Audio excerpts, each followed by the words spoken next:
She's just an innocent bystander. So what's new? Tell him I want to do it. It has to be done by next Thursday, Nick. And make sure it happens in Boston where he lives.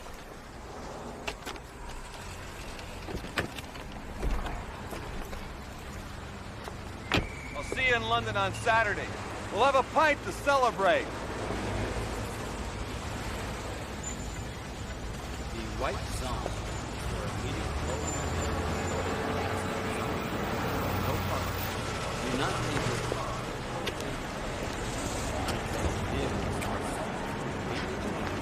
Mr. Toomey! Mr. Toomey! Thank God I caught you! I checked over the figures on those foreign bonds you bought, and as it turns out, you haven't made $43 million. You've lost it. I know. You know? Of course I know. I'm the head of the bond department, aren't I? Talk to you from Boston. Mr. Toomey, you can't go to Boston. All these transactions were personally authorized by you. The board of directors will crucify you! I know. That's why I have to go. And I suggest you just relax, because everything's going to be fine. In fact, it's going to be wonderful. There's something strange inside that man's head. Later, Dinah. Now that I've given you a lift to the airport, you want to tell me why you're going to Boston? Doris, I'm not going to tell you, and you know Yes, but this is just so unlike you. Flying off to some strange city for no reason, not even telling your best friend why. AP Flight 29 to Boston. Oh, gosh, that's my flight. I gotta go. Bye. This is to announce the boarding of AP Flight 29 sorry. to Boston, departing from Gate 51. Bye.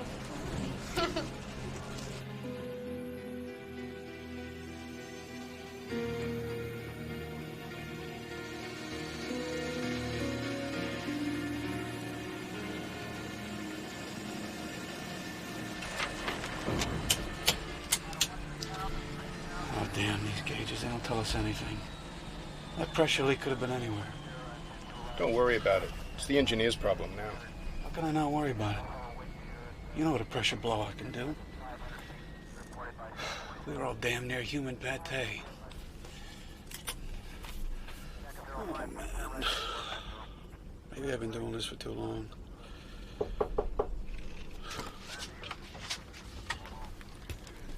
Captain Engel? Yeah, but I don't know what to tell you. We couldn't find that pressure leak anywhere. This isn't about the leak, Captain. Could I talk to you outside, please? Why? What's wrong? Outside, please.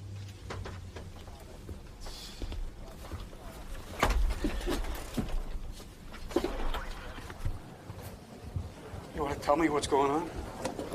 It's about your wife. My wife? Oh. You mean my ex-wife? We're divorced. Why? What about her? There's been an accident. Perhaps you better come up to my office. What about Annie? How badly has she been hurt? Is she dead? Yes. I'm afraid she is. There was a fire in her apartment. Are you all right, Captain? Yeah. Just a shock, that's all. There's a red-eye leaving for Boston right now. You can deadhead back on it if you want. Yeah, I guess I better. Ladies and gentlemen, American Pride Flight 29 to Boston is now boarding passengers in all rows. Please, looks like have a your full boarding flight. passes ready. Yeah, I guess. What's the weather like?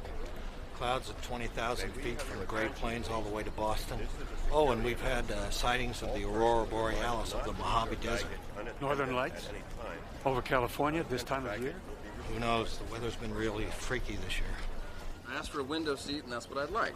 See right there? Yes, of Says course, where your sir. seat is. I want a window seat. Why don't you talk No. Why don't you talk to the ticketing agent? I only want to talk to you. I don't want to be her problem. I want to be... There's one on every flight, isn't there? Always. And since we have a very full flight this evening, we ask that you kindly place all bags and carry-on articles securely in the overhead luggage compartment or onto the seat in front of you. If you are in need of any assistance, the flight attendant will come by to help.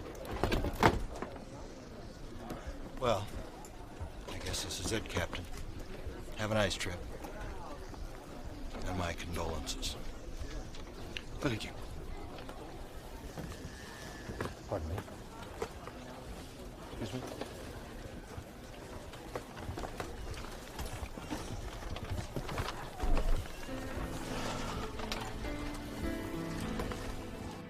Roger, American Pie 29, you're clear for takeoff. Have a good flight to Boston.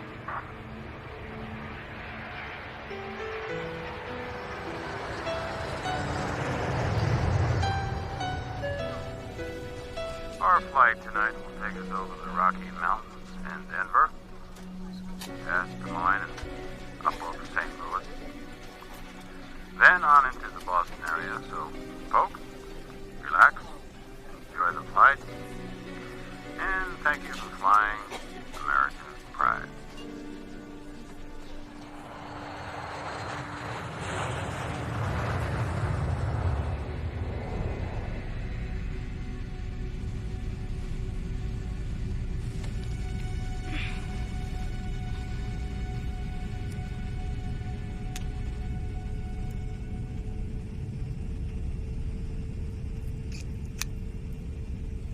Aunt Vicky, could I have a glass of water, please?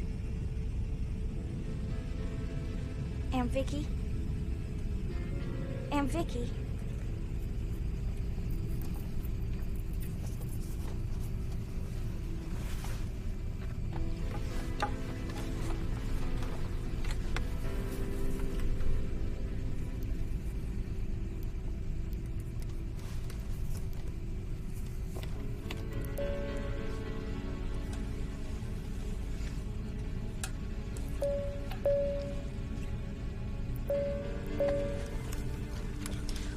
Would somebody speak to me, please?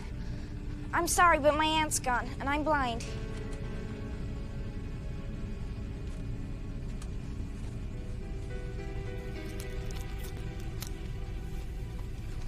Hello? Is anybody here? Anybody?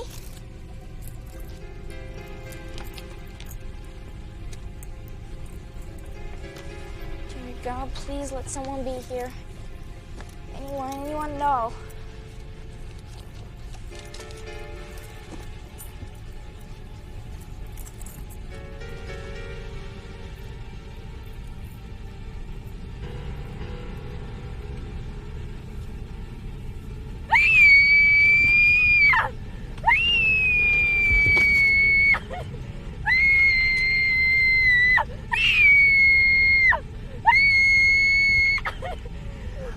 It's all right. It's all right. It's all right.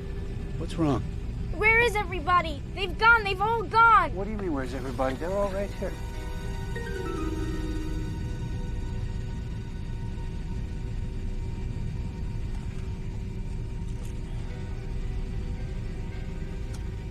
What happened? Did we land while I was asleep and let the others off? Where's my aunt? I want my aunt. Please, I want my aunt. You're gonna be all right. What's your name? Dinah, I can't find my aunt. I'm blind and I can't see her. I woke up and her seat was empty. Who is screaming? Is the plane in trouble, mister? Where is everybody? What's going on? Are we in Boston already? I want my aunt now! Aunt Vicky! Aunt Vicky! Hey! Aunt Vicky! What the hell is going on here? Will someone shut this brat up? You're not alone. There are other people here. Can you hear them? Yeah, I can hear them. But where's Aunt Vicky? And who's being killed? Killed? Has someone been killed? Have we been hijacked? No one has been killed. I felt her hair. Someone cut off her hair. It's 10. Counting yourself and the bloke asleep in first class. What about the crew? Anybody know about them? Not yet. I was just about to find out. You stay with the girl? Yeah, all right, but what's happening? Gotta come back with some answers. Everybody, just calm down.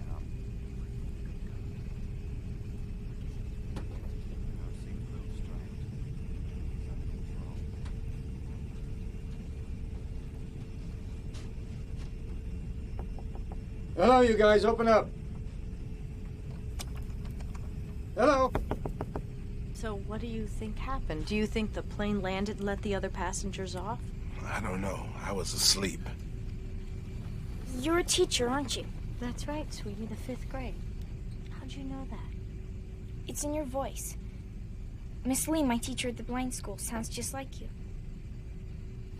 Well, if you'll excuse me, I think I'm going forward to join our friend.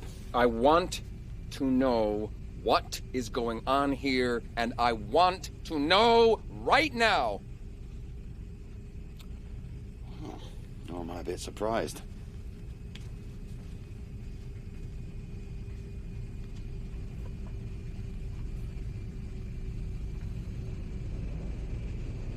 You said before that you had felt someone's hair. What did you mean by that? Over there on one of the seats. I felt someone's hair. This is a wig. It's not a human scalp. Is that what you felt? What do you see? Nothing, just mountains and darkness. Hello? Hello? Hello?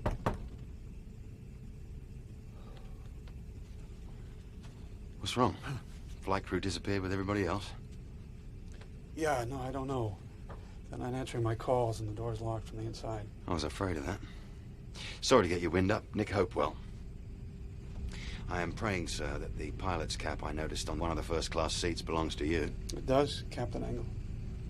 But under the circumstances, you can call me Brian. Well, I'll call you Savior. If we find what I expect to find on the other side of that door. Well, let's try and get it open, shall we? Okay. Let's see.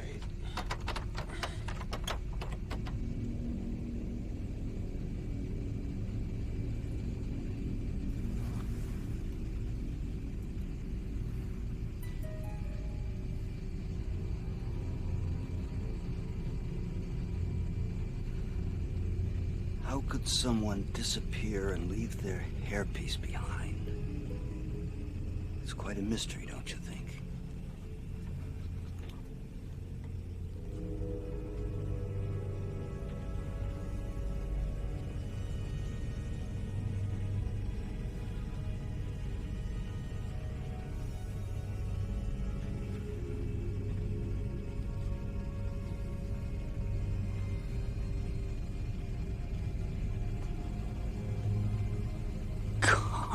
Yeah, you're not kidding.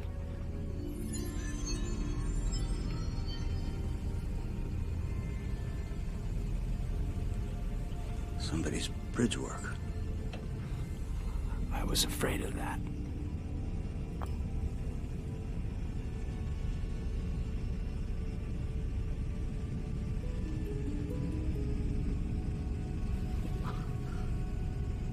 What's going on here? Hello? Excuse me. Come out from back there. Who's back there? Hi. Yeah. I'd like to know exactly what's going on, please. Currently? We're about to break the lock on the cockpit door. It seems our crew have abdicated along with everybody else. But we're in luck all the same. My new acquaintance here just happens to be a pilot. You work for American Pride, friend? Yes, I do. But I think what's important right No, now... No. I'm going to tell you what's important. No, I'm going to tell you what's important. You know what's important? I have a meeting at Boston's Prudential Center at 9 o'clock this morning. Promptly at 9 o'clock. That's what's important. Now, I booked a seat on this conveyance in good faith, and I have absolutely no intention of being late for that appointment. Wait. Now, I have 3 questions for you. Number 1, who authorized an unscheduled stop for this airliner while I was asleep?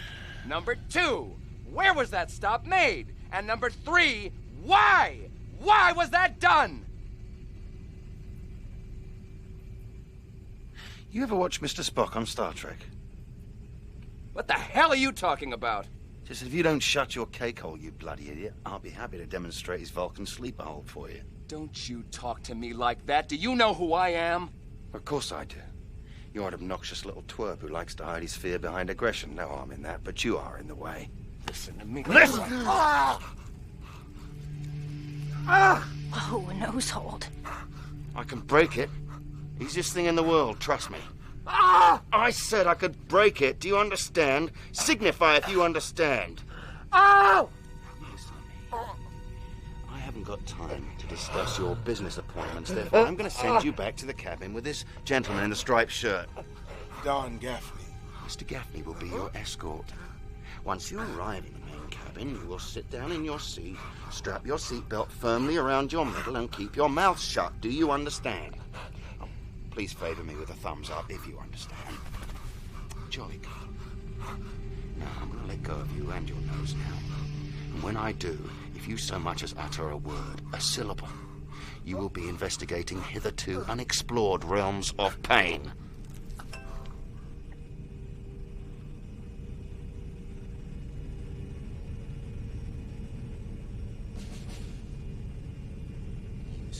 I wouldn't, mister. The guy means it. You better come on back with me. Bad idea. Come on. Hey, come on. Come on. Let's see if we can find something for that nose.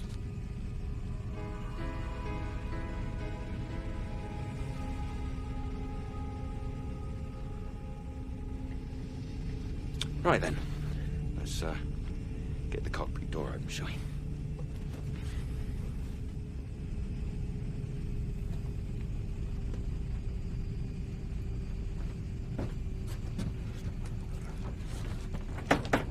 Come on.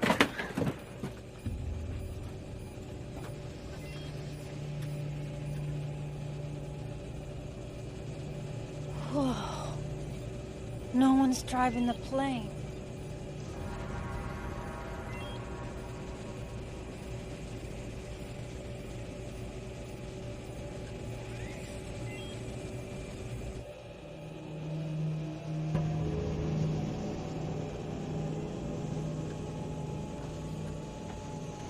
Fast, wherever it was. Look there. I mean, look here. If you want watches, you can take your pick. There are tons of them back in the main cabin. Oh, there indeed.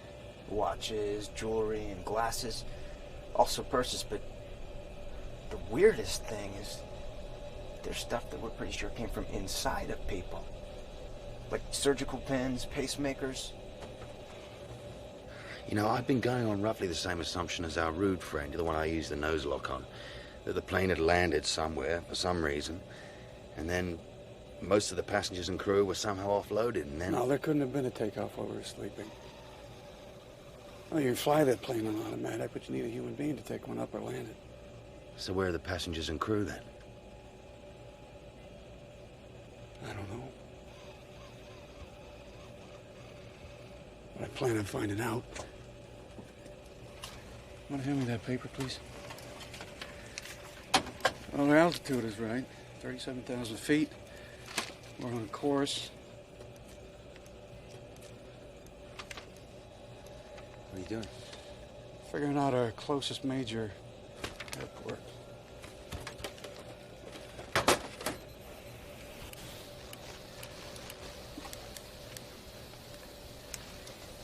Denver Center, this is American Pride, flight 29. You read me, over?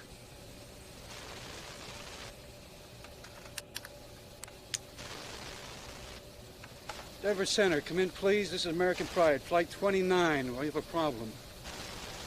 A big problem. What's going on? I'm not getting anything at all. Mayday, Mayday, this is American Pride, flight 29, requesting emergency aid. Come in, please.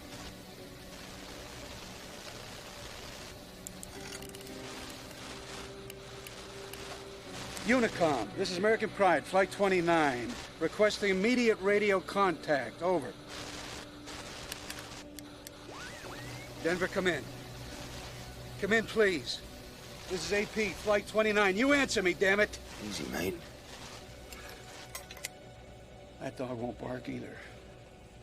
What do they do down there? Have a nuclear war? Look, easy. Tell me what you mean, the dog won't bark. I mean, Denver Control, that dog. I mean, FAA Emergency, that dog. Unicom, which gives advisories at small airports, that dog too. This is the medium shortwave, man. People should be jumping all over this like frogs on a hot sidewalk. But I'm not even picking up static. The VOR beacon out of Denver, that's not working either. What does that mean? It means we have no radio. It means we have no Denver navigational beacon. And my board here says everything is peachy keen. Which is crap, it's gotta be. Hey, kid, would you run back there? Look out the left side of the plane. Look behind us, tell me what you see. My equipment says we're less than 50 miles south of Denver right now.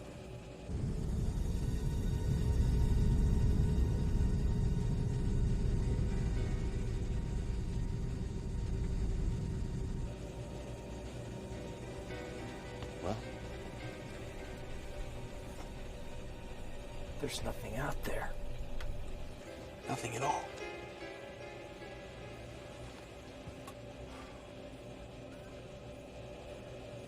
Denver's blacked out, isn't it? Yeah. Either that or it's gone. All right, people, back to your seats. We need a little peace and quiet. We are being quiet. Now, come on, my young friends, let's go sit in the back then. Captain has a lot of work to do.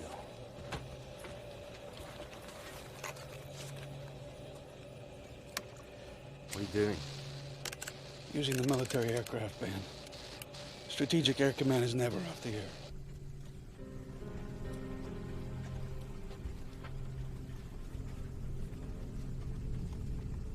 What's going on? The captain and that British fellow are trying to raise an airport on the radio. I suppose that we should introduce ourselves. I'm Bob Jenkins. I'm a mystery writer. I've written more than 40 novels. None as strange as this. My name is Laurel Stevenson, and I'm a school teacher in the San Fernando Valley. And this is the first vacation I've had in 8 years. What's the matter? My name's Dinah Bellman, and I'm on my way to have an eye operation in Boston. Afterwards, I'll be able to see again. Probably be able to see again. The doctors say there's a 70% chance I'll get some vision, and a 40% chance I'll get all of it. Albert Kausner. I'm on my way to the Berkeley School of Music. I play violin. I'm Bethany Sims. I was gonna spend a couple of days with my aunt in Worcester, Mass. Now...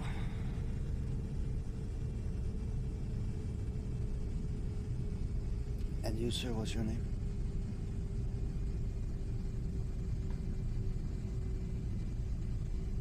How about you? What's your name? I'm Don Gaffney. And what do you do?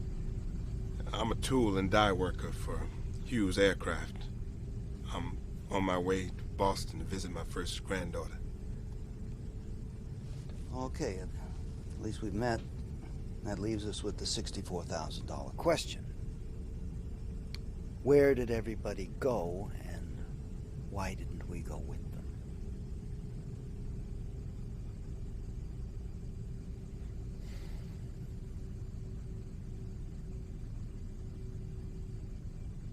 Air Force Control, this is American Pride, Flight 29. Do you read me? Over.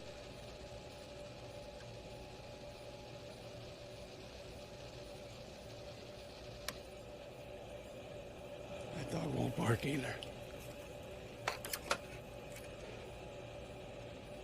We're all alone up here. Completely. Totally. All alone. You listen to me, my friend.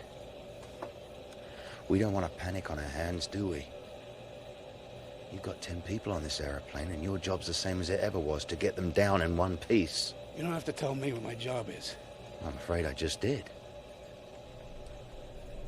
You look a damn sight better now.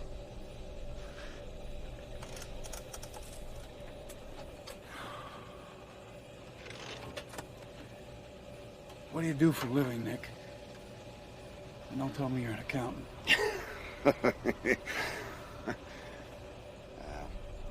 Junior attaché, British Embassy, old man. My aunt's hat. Well, that's what it says on my papers. If it said anything else, I suppose it'd be Her Majesty's mechanic. I fix things that need fixing. Right now, that means you. Thank you, but I'm fixed. Good enough, then. So what do you intend to do? Can you navigate without these ground beam thingies? Can you avoid other aircraft? I can navigate just fine with the onboard equipment. As for other planes, this thing right over here, that says there are no other planes. Well, we don't have to worry about running into anybody then, do we?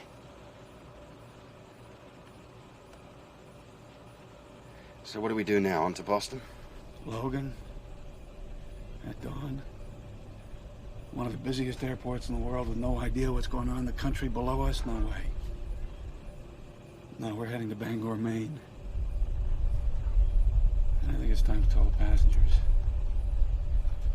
The few that are left, anyway. Could one of you gentlemen kindly tell me what's happened to all the service personnel? I've had a lovely nap. But where did everybody go? But it doesn't make any sense. Where'd everybody go? I don't know, but perhaps... Ladies and gentlemen, this is Captain speaking. Captain, my butt. Shut up. As you know, we have an extremely odd situation on our hands here. We have no cockpit-to-ground communication. And about 5 minutes ago, we should have been able to see the lights of Denver clearly from the airplane. We couldn't. Now, all of that is bad news. The good news is this. The plane is undamaged. We have plenty of fuel. And I am qualified to fly this make and model. And the last thing I want to pass on to you is that our destination will now be Bangor, Maine. What? Our in-flight navigation equipment is in 5x5 working order. But I can't say the same for our navigational beams. Under the circumstances, Bangor International Airport will be our safest bet.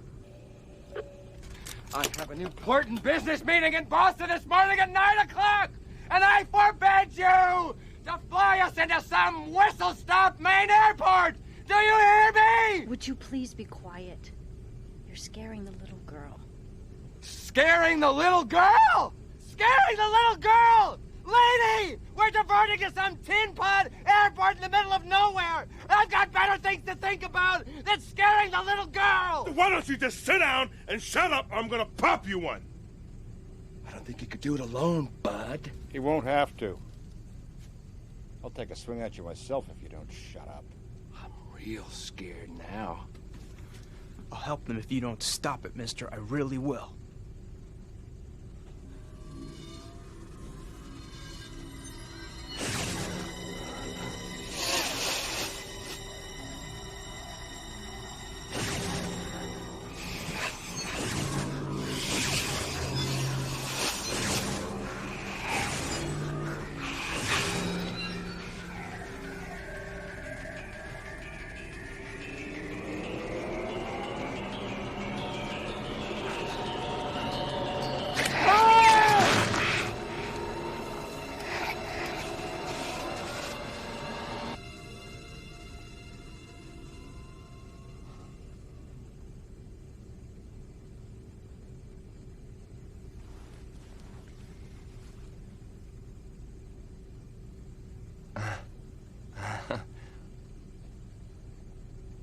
Okay. Okay, fine. You're all against me? That's fine. That's fine.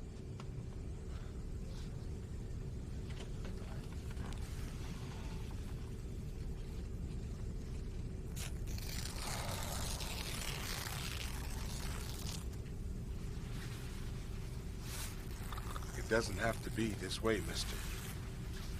You should just relax. Take it easy.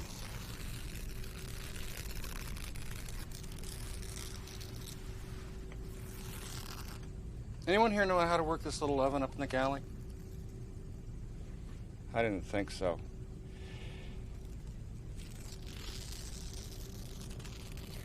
That man was just upset, you know. He's better now. We all look like monsters to him. No. I'm sure we don't. Now, what made you say that? I hear things sometimes. People's thoughts. I always have. But just now, for the first time, I saw what that man was seeing. It was dark and fuzzy, but I still saw. Sweetie, that's just your imagination, that's all. That's what my aunt used to say, too.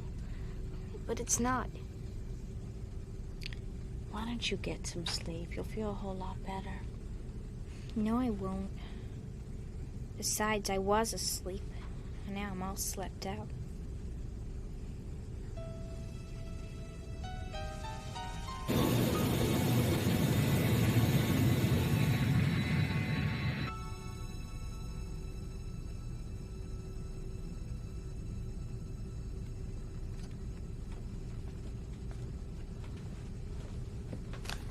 See anything? I didn't think so. May I ask you something? Did you happen to hear anything the little girl said earlier? No. Well, she was telling Miss Stevenson that she didn't think she could go to sleep because she had already been asleep. I also had been asleep. What about you, dear boy? What about me, what? Were you sleeping? You were, weren't you? Well, yeah. Yes. We were all asleep. Everybody. Well, maybe. Nonsense, maybe. I'm a mystery writer. Deduction is my bread and butter. Don't you think if someone had been awake when all those people were eliminated, that person would have screamed bloody murder and awakened the rest of us? I guess so. Of course. So I deduce that everyone was asleep, including all those people that were subtracted, along with the flight crew, of course, dear boy. Could you call me Albert, please, Mr. Jenkins? That's my name. Oh, I'm sorry, yes, of course. Yes, I'm upset, and when I'm upset, I tend to get a little patronizing. Please forgive me. It's just that I'm trying to figure this thing out. Well, do you have any ideas? Well, if it were just the plane, I could easily come up with a scenario. What scenario? Well, let's say, for instance, that some shadowy government organization decided to conduct an experiment and we were the test subjects. And the purpose of such an experiment, given the circumstances, would be to document the effect of serious emotional stress on a number of ordinary Americans. And the scientist who designed the experiment loads the oxygen system of this plane with an odorless hypnotic gas. After this is released into the air, everyone falls asleep, with the obvious exception of the pilot, who is breathing uncontaminated air through a mask. Then the captain lands the plane at a secret airstrip in Nevada, let's say, whereupon, with the exception of the 9 randomly chosen test subjects, all the sleeping passengers are carefully carried off the plane and placed aboard another identical plane. The captain then gets Flight 29 airborne again and returns it to its original altitude and heading. He activates the autopilot. He disables the radio systems. And then, as the effect of the gas begins to wear off, the captain hears on his intercom the voice of the little blind girl calling for her aunt. And he knows that this will wake the others. The experiment is about to begin. Captain Angle is one of them. Well, in this scenario, he is.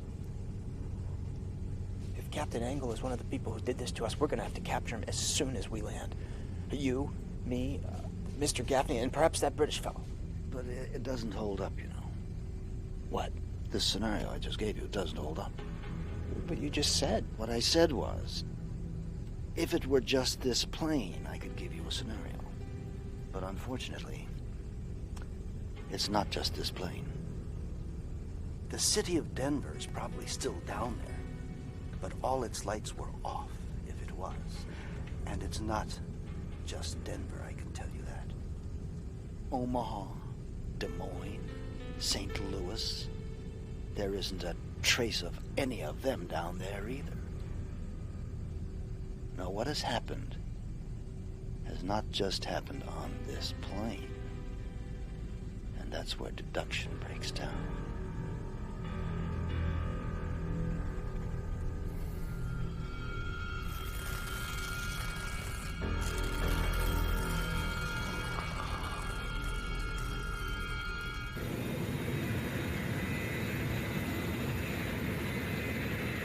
St. Louis Center, come in, please. This is American Pride, 29 Heavy. Repeat, American Pride, Flight 29 Heavy. Do you read me? Over.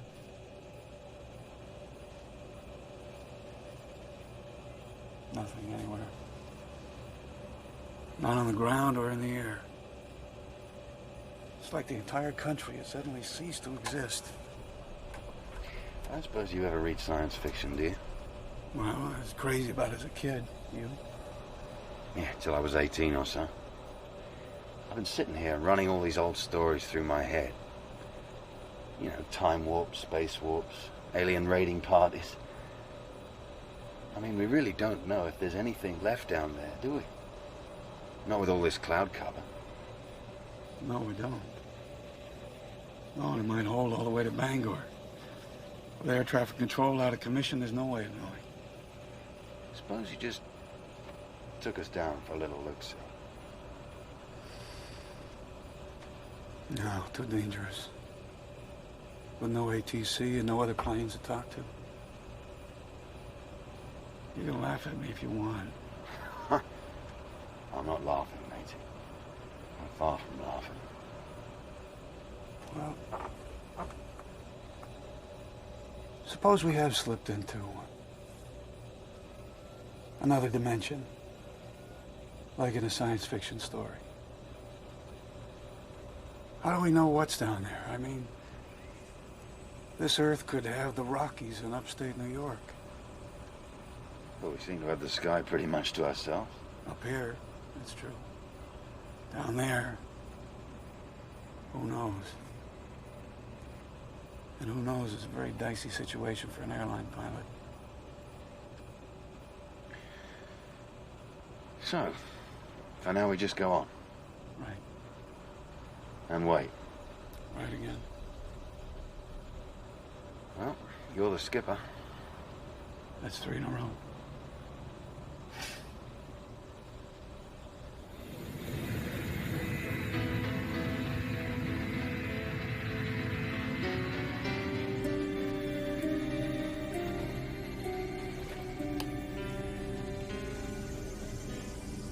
What do you see? The sun's up. That's about it. What about the ground? I can't see it. It's all clouds down there. Perhaps it's just as well. Maybe.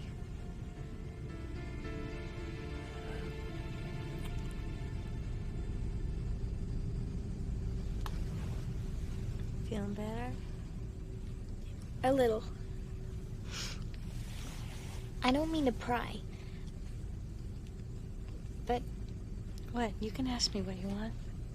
Why did you lie about why you were going to Boston? How did you know I lied? I could hear it in your voice. I can hear lots of things.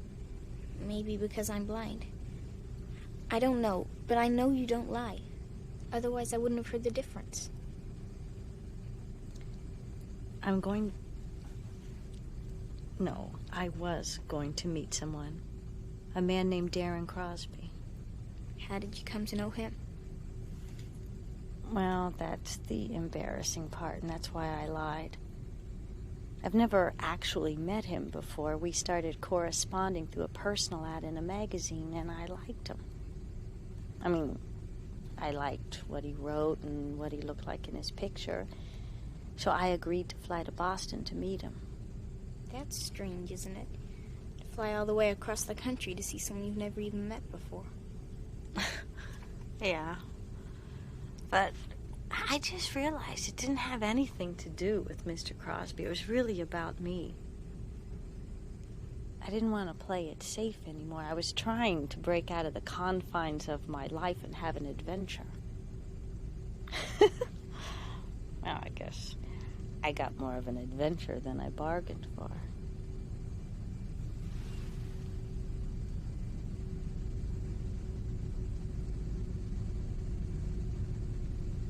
You're very pretty, Laurel. I'm sure you'll find what you're looking for.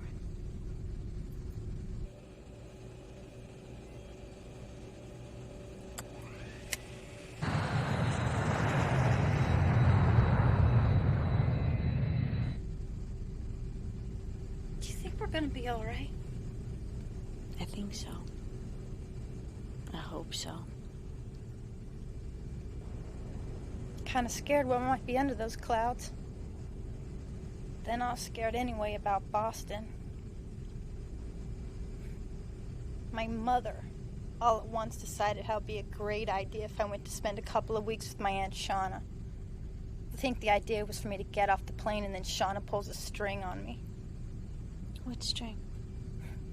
Do not pass go, do not collect $200, go directly to the nearest rehab and stay there till you've dried out.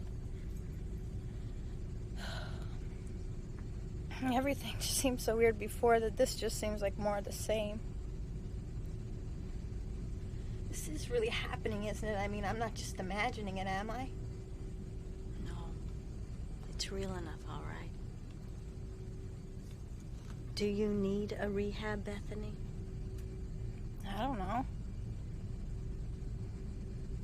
I guess I might. I used to just think it was party time, you know?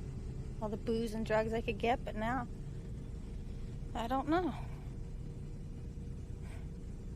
But getting shipped off this way just makes me feel like a pig in a slaughterhouse chute. I'm sorry. Yeah. I'm sorry too, but I guess this is the wrong time to worry about it, huh?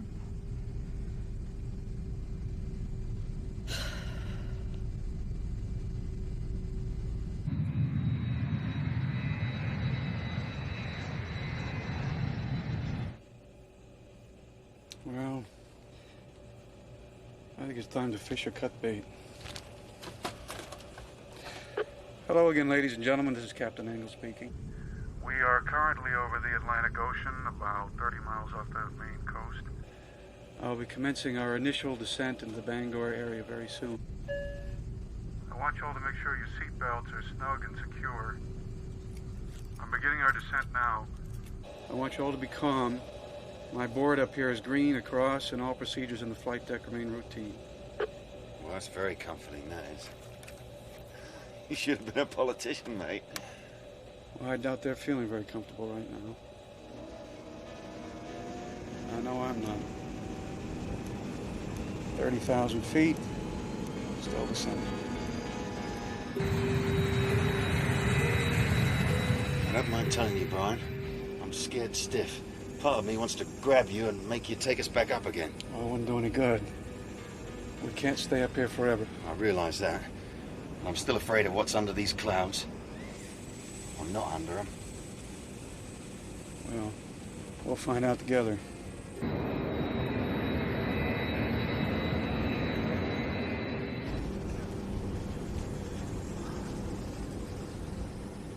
I figure we might as well all be together on this one.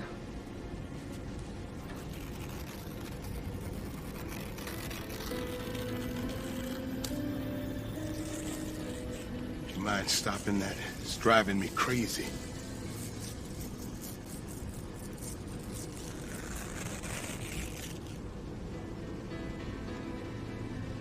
Well, at least we'll be able to get some chow when we land.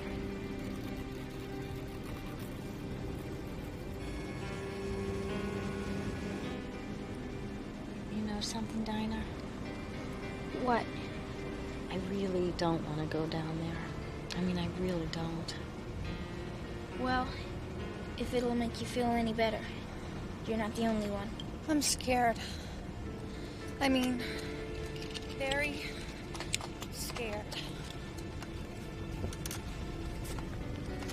I think I'm gonna pass out.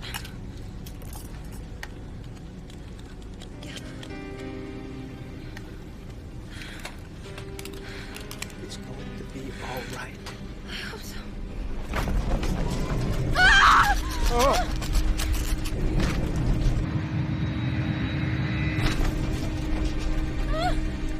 This is just Ordinary turbulence, folks. Most of you have been through this before, so just remain calm.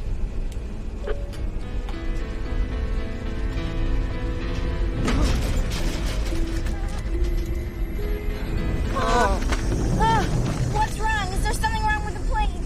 Are we gonna crash? No, I don't think so, sweetie. I hope not. Is it gonna be all right? Is it really gonna be all right? I hope so, honey. I hope so. God help us all.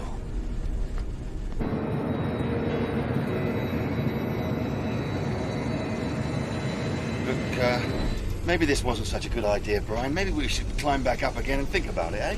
Not enough time and not enough fuel.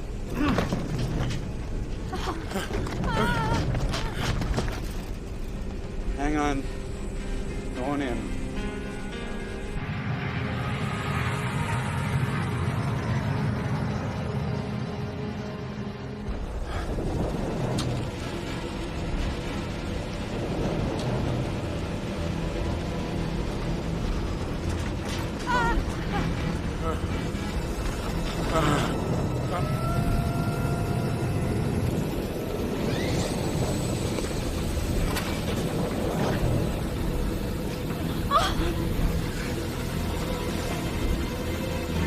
Bethany!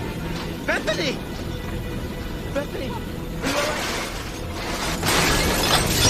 Oh, God, what the hell was that? Bethany! There's a drink trolley loose up front that probably rolled into the galley wall or something.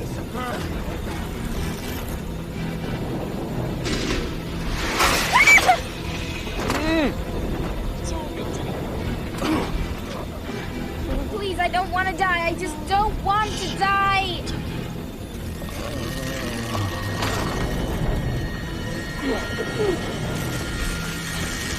Let's quit it right now, you worm! I'm gonna take what's left of that magazine and stuff it right down your throat! Try it, you little jackass.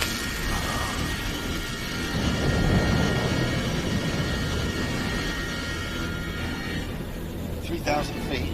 How low is this ceiling, Brian? I don't know. Lower than I'd hoped, that's for sure. Oh, that makes me feel a lot better. I'll take us down to 500 feet. If we still haven't broken through the cloud cover, I'll take us back up again. We'll fly down to Portland. Well, maybe you should take us that way now. Now, the weather down there is almost always worse than the weather here. This is starting to look like a bad decision, mate. We haven't struck out yet. But we are running out of room, aren't we? I mean, 2,000 feet. Somewhere underneath all this grayness, the ground's rushing up to meet us, isn't it? Yeah, it is, but we still get... There we go. We're coming through.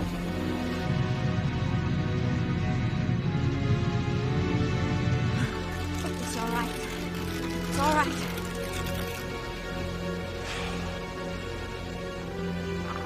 We've broken through the ceiling, ladies and gentlemen.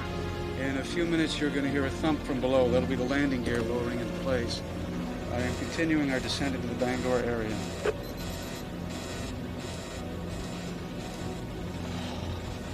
Wish me luck, Nick. Oh, I do, matey. I do.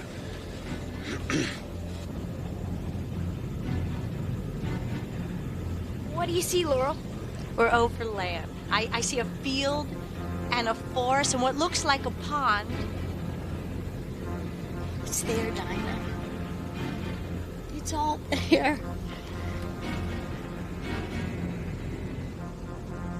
I'm sorry, miss, but you're completely wrong.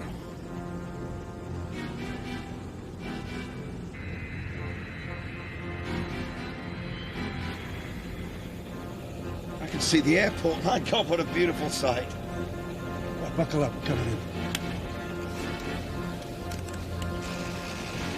Bangor Tower, this is AP, Flight 29, heavy. I am declaring an emergency. If you have runway traffic, get it out of the way. I am coming in. The runway lights are dead, Brian. No time to worry about that now.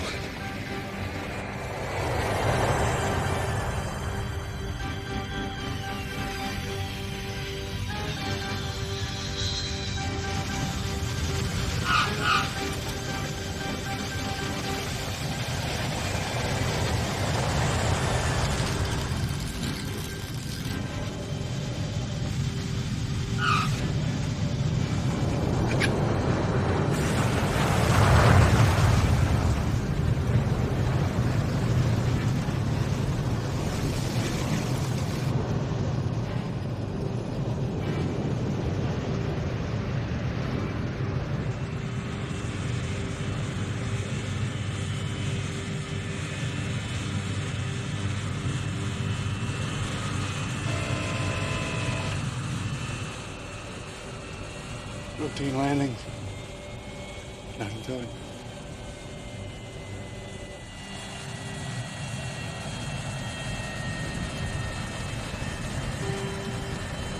Ladies and gentlemen, welcome to Bangor.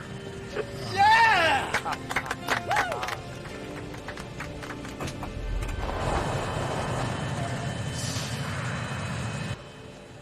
Thank you for that welcome, my friend. My deep appreciation stems from the fact that it appears you're the only one who's going to extend one.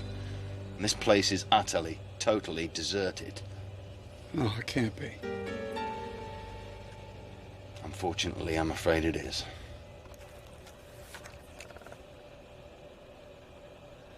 So what do we do now, Brian? We get out of the plane. And we see what's what. After you, Squire.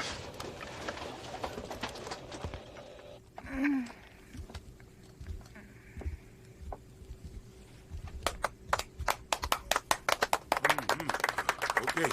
Yes. What is it? It's the pilot. It's the pilot that landed us safely.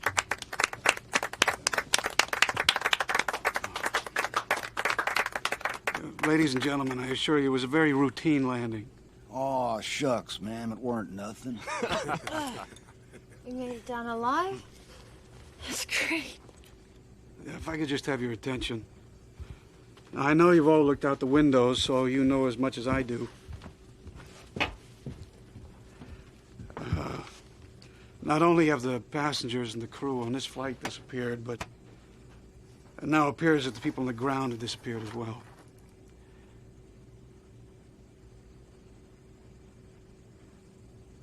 But logic suggests that since we survived, whatever it was, that others must have survived it as well. False logic. I think the best way of dealing with this is just to take things one step at a time. And the first step is exiting the plane. I bought a ticket to Boston, and Boston is where I'd like to go. Shut up.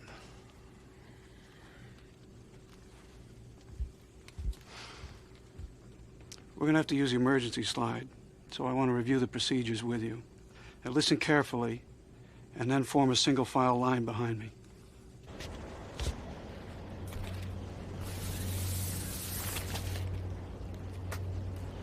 Well, here we are at last. You know, there's something wrong with the air here, Brian. It's... What do you mean? I don't know. Poisoned? No, at least I don't think so. Just no odor, no smell. What? Is there something wrong? I mean, I'm not sure I really want to know, but if there is... Honey, there's nothing wrong here. But there is. This place smells wrong. Really badly wrong.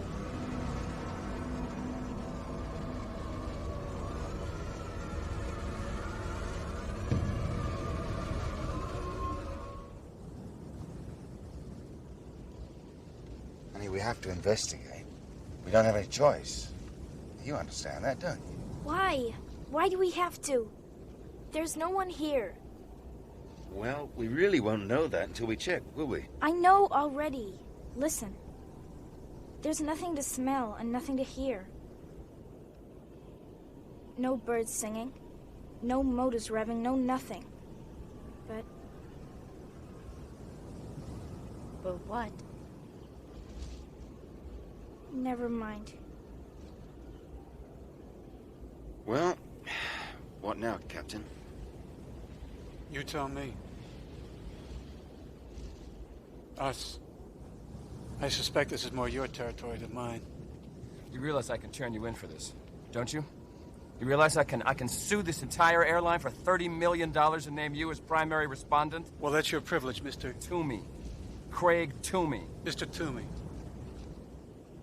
Mr. Toomey, are you aware of what has happened to us? There are no excuses.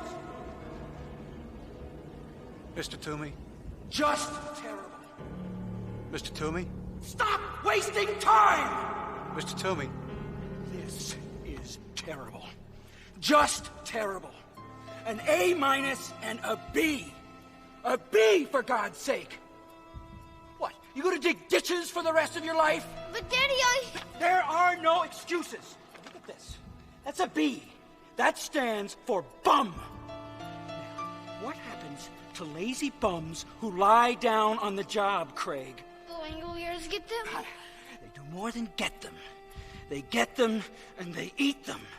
They tear into those lazy little boys with their dry, hungry, chomping teeth. No, Daddy, don't let them get me. They will get you unless you get with the program and stop wasting time. They will eat you alive, alive and screaming. Mr. Toomey. Mr. Toomey? Stop wasting time, Craig. Mr. Toomey, are you listening to me? Of course I'm listening to you, and I know what happened to everybody here, these stupid, lazy people. The Langoliers got them. Pardon me? You know how important my meeting at the Prudential Center in Boston is? Do you understand that the economic fate of nations may hinge on this meeting, a meeting from which I shall be absent? Well, that's all very interesting, but really, right now, I don't have the time. Time! What the hell do you know about time? Ask me about time! Ask me! Time is short, sir!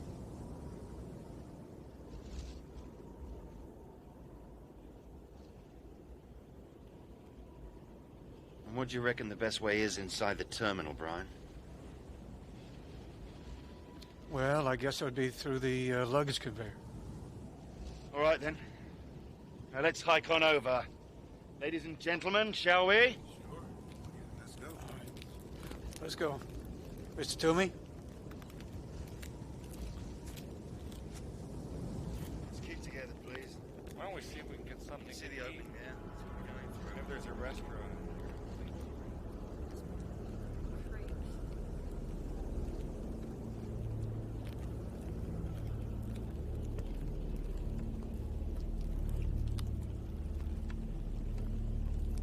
Don't have to worry so much, Dinah. It's just that the situation is strange, therefore everything seems strange. Including the sound your heels make hitting the concrete? You're right. They sound weak. That's right. Weak. Almost as if they don't have any strength.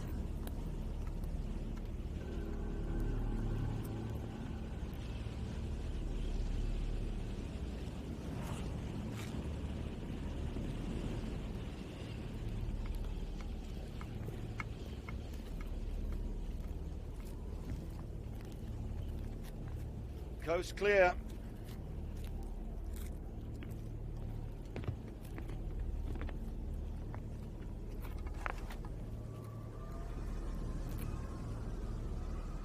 It's really wrong here.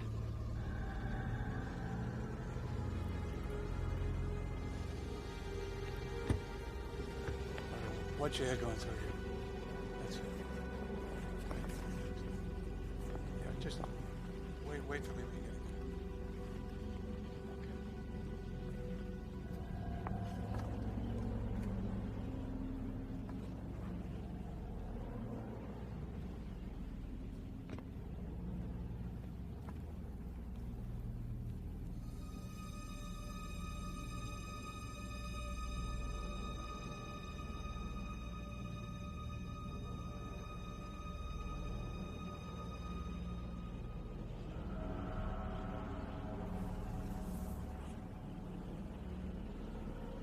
Right then. Let's try the telephone, shall we?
What, I scare you? A little. God, at least that's better. Didn't dare do it on the plane. I thought I might blow something up. Excuse me, but I quit those, 10 years ago. No lectures, please. I've had enough to last me a lifetime. No. I was gonna ask if I could have one. Thank you. Thanks.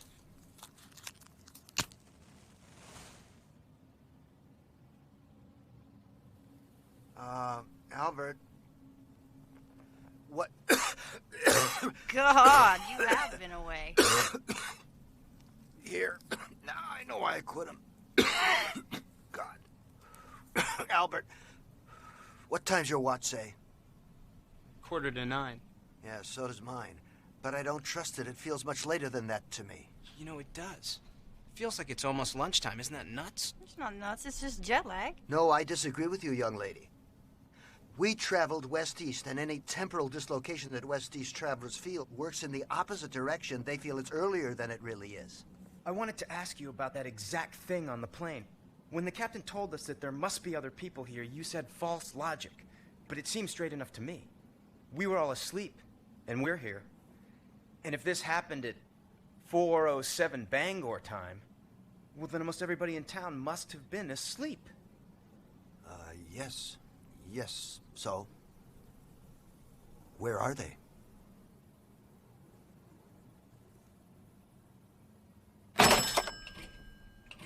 It's a washout. They're all dead. No dial tone, no operator, nothing. You can add the sound of no phones ringing to that of no dogs barking, Brian. So what do we do now? Let's go upstairs. That's where the restaurant must be. You know, you got a one-track mind, mister. In the first place, my name is Rudy Warwick, not Mr. Sorry. And second, people think better when their stomachs are full. It's a law of nature. I agree with Mr. Warwick. I think we could all use something to eat. Yeah, why not? I'm starting to feel like Robinson bloody Crusoe anyway.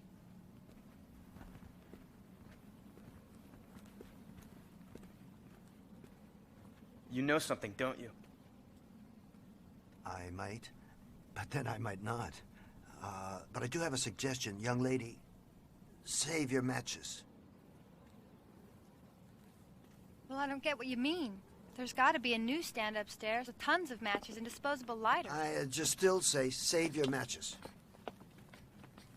Wait a minute. Where's Mr. Toomey? Who cares? Good riddance to bad rubbish. Sorry, mate, I didn't see him go. Toomey! Craig Toomey! Where are you? Something's wrong. There's no echo. What do you mean? That's impossible. Hello? Is anybody there? Hello? Is anybody there?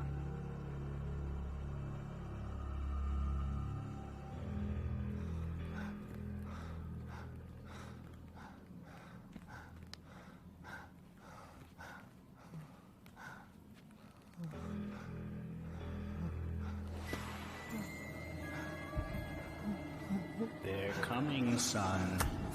The Langoliers are coming. No, no one is coming. They're coming for you. You've been bad. You had an appointment in Boston, and you skipped it. No, it wasn't my fault. I was kidnapped. There are no excuses! Lying down on the job is lying down on the job. I don't want my job. What? I don't want my job, and I don't want my life. Since I was 5 years old, you've been loading on the pressure, seeing if you could make me explode. Well, I am going to explode, Father, and I don't give a damn. You know what I did? I bought $43 million worth of bonds I knew were total garbage. Did what? I burst on a target on my own head. I went out. I went out. Get a hold of yourself, for God's sake! Now, are you ready to get with the program? Why can't you love me and leave me alone? Love is not part of the big picture! Now, are you gonna look at the big picture, or do I have to let them have you? No, they don't even exist. They exist. No. They were here and they'll be back. They'll be back for you, you lazy sack of dirt! What can I do? What can I do? What can I do? What can I do? You do whatever you have to do, and you get to Boston! Because if you don't, Craigie Waggy, they are gonna chew the eyes right out of your head. Daddy, no, make them go away! Make them go away, please! Just make them go away! Make them go away! Okay? Okay? To me! Craig, to me!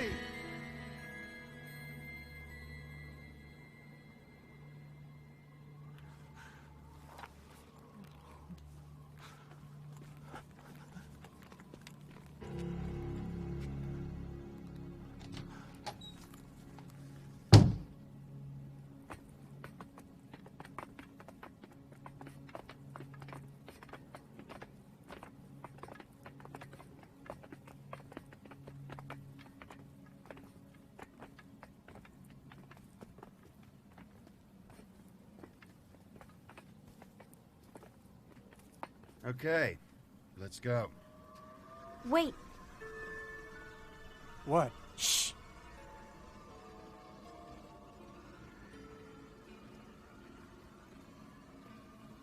There.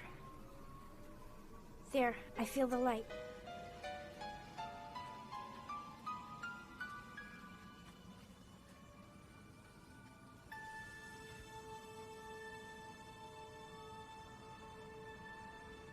The glass is wrong, too. Dinah. Shh. I hear something.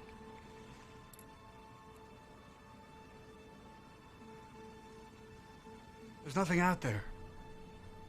Dinah, it's your imagination, that's all. Dinah, tell us what you hear.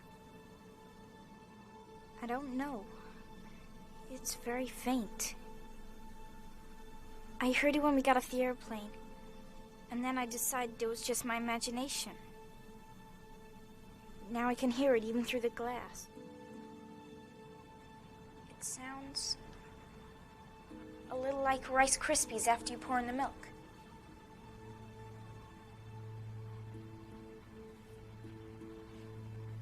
You hear anything? A bloody thing.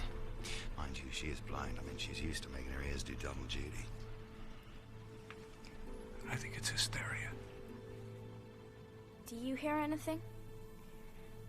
Not a bloody thing. Mind you, she's blind. She's used to making her ears do double duty. I think it's hysteria. Dinah, what are you talking about? I was talking to Nick. And she heard us from over there by the window. You've got great ears, hon. I hear what I hear. And I hear something out there. In that direction. And it's awful. A really terrible, scary sound. If you could just tell us what it was from this, it would really help. I don't know. But I know it's closer than it was. We have to get out of here, and soon.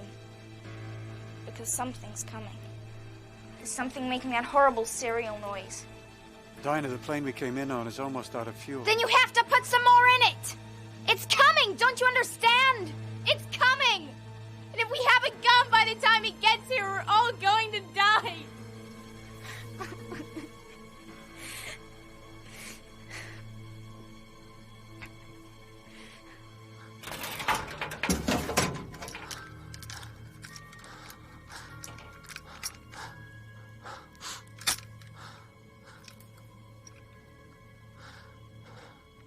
I don't want to hurt anyone.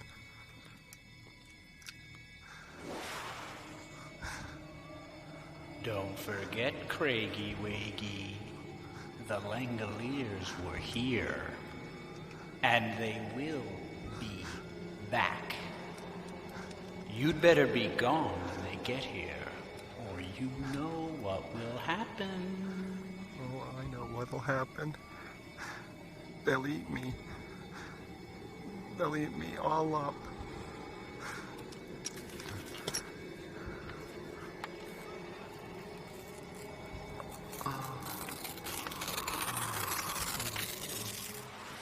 Well, look, this is an airport. There must be other planes with fuel in them. If we find one, can you fly it? Yes. There's just one little problem. Where exactly should we go? Away. Away from that sound. Is it closer now than when you first heard it, Dinah? I don't know. I think it's still far, but I can't be sure.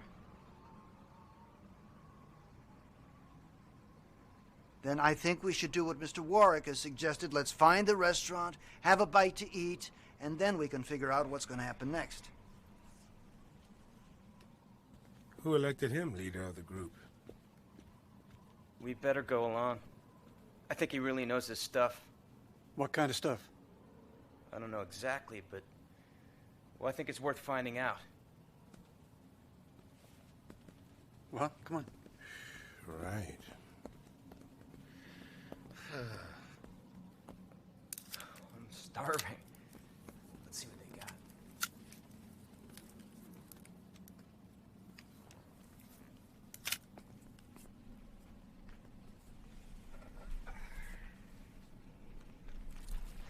See? I told you I didn't need to save my matches. You were right. But let's try one of these, okay? Sure, but why? Well, that's what we're going to find out. Son of a bee. Looks like we've discovered yet another problem. Can I borrow your book of matches, Bethany? Wait a minute, matey. Exactly what is it you do know? Only that this situation has even wider implications than we thought. What's happening, folks? Be damned if I know, but I don't like it much.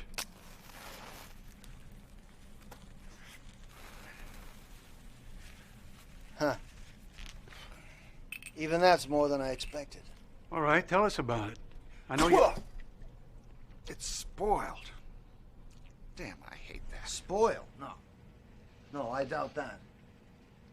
Well, you can tell from the clocks that the power in the cold case must have gone out less than 5 hours ago. You don't think it's spoiled, you try it.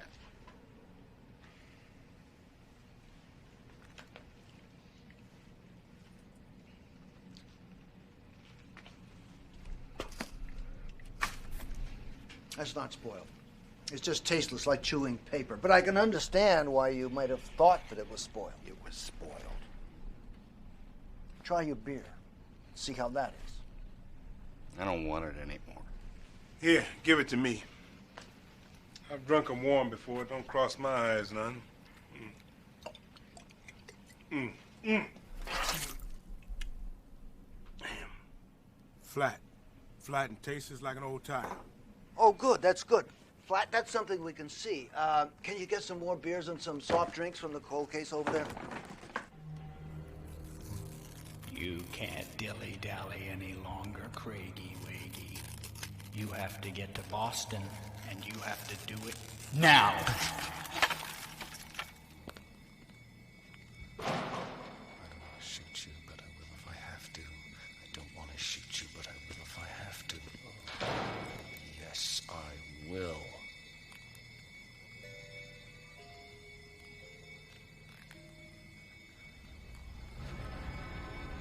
You're out there, aren't you? You ate up all the useless, lazy people, and now you're coming back for me. But I'll be gone by the time you get here. I'm going to Boston.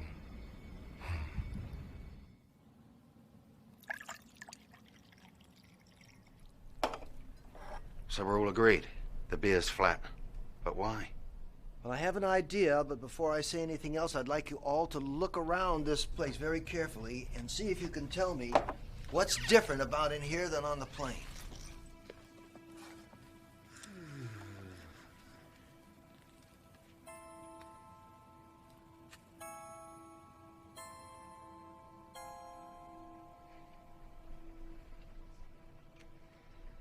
The rings. The wallets, the purses, the surgical pins. None of that stuff is here. Correct. That's 100% correct. As you say, there's none of that stuff here. But when we woke up, it was on the plane. Why isn't it here? Maybe nobody was here when it happened. No, that's nonsense. An air terminal is like a police station or a fire station. There's people there regardless of the hour. Watch out, I hear someone! I don't want to shoot her, but I will if I have to. Now take me to Boston. What's you happening? hear me? What is it? Take me to Boston. You're choking me! What is he doing? What's choking me? Steady on, old mate. Stop moving around! You can make me do something I don't want to do. Now you stop moving Do around! as he says, Bethany. I don't want to shoot her, but I will if I have to! Ow! No, Albert!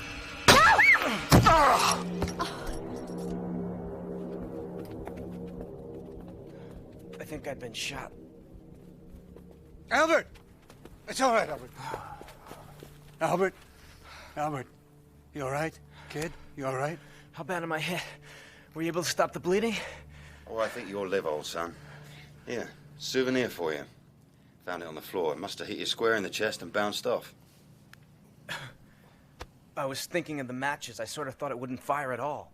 That was very brave, Albert, and very risky. God, what if I'd been wrong?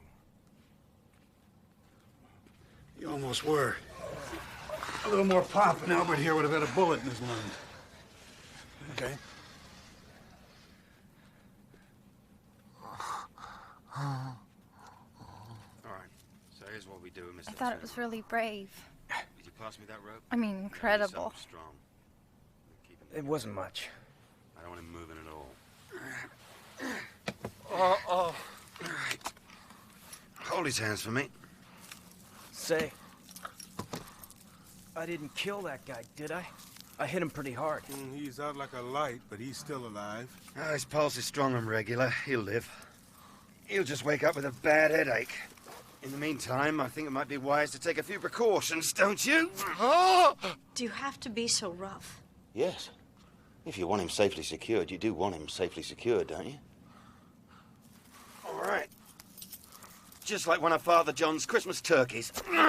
Neatly trussed. Now, where were we before we were so rudely interrupted? Let me up. Let me up. Let me up right now. Shut up! Stop it! Hey, what do you have to do that for? Now listen to me. You need waking up, fellows and girls, and I haven't got the time to do this gently.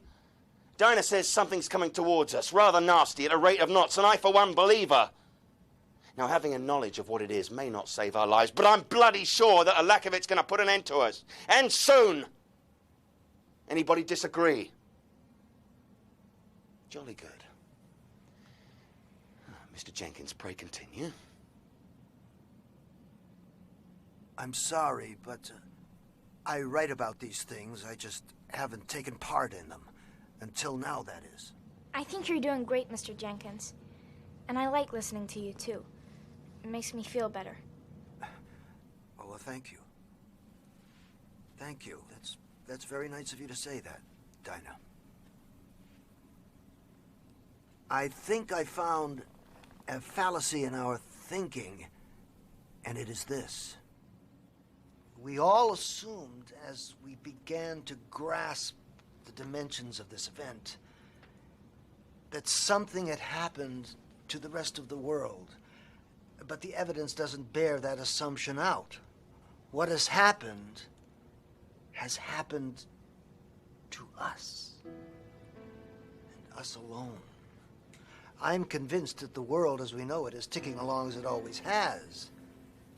But it's we, the 10 survivors of Flight 29, who are lost.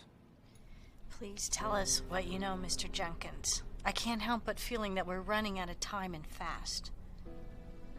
Yes, of course. There's no mess in here, but there's a mess on the plane. There's no electricity in here, but there's electricity on the plane. Neither of these are conclusive, of course, but then there's the matches. Bethany had her matches on the plane. They work fine. The matches in here, they just fizzle. The carbonated drinks are flat. The food is tasteless. The air is odorless. And sound fails to reverberate. Then we have a madman. He fires a gun, and the bullet travels mere inches, and it has no force. Then, of course, there's the weather. What about it? Well, there's a strong wind blowing out there in heavy gusts. And yet there's a low cloud cover that doesn't move at all. It's frozen in place. I think the weather patterns are stopping, or they're running down like an old pocket watch. Which brings me right to the very hub of the matter. I said not 15 minutes ago that I felt it was lunchtime. Well, now I feel it's a lot later than that. I feel it's 3 o'clock, 4 o'clock in the afternoon. And I have a terrible feeling that we're going to see it getting dark outside before our watches tell us it's 9:45 in the morning. Please, Mr. Jenkins, can we get to the point? Well, the point is that what we're dealing with here is time. Not to mention, as Albert has suggested, let's say that every now and then a hole appears in the stream of time. Not a time warp, but a time rip. A rip in the temporal fabric. That's the craziest thing I ever heard. Amen. Mr. Gaffney, what's happening to us, the situation that we're in, this is crazy. Go on. Well, let's say that such a rip in the fabric of time does occur now and then. It would be similar to certain rare weather phenomenon that are reported, like upside-down tornadoes and circular rainbows and daytime starlight. The Aurora Borealis. What? There was an Aurora Borealis over the Mojave Desert when we left LAX. We were supposed to fly right into it. Well, that's it. That's it. An aurora over the desert. That strengthens my point, doesn't it? If we had the bad luck to fly into that, and it was a time rip, well, that means that we're no longer in our own time, ladies and gentlemen. Look, I have to agree with the lady. Time is short. Could we just get to the bottom line, please, Mr. Jenkins?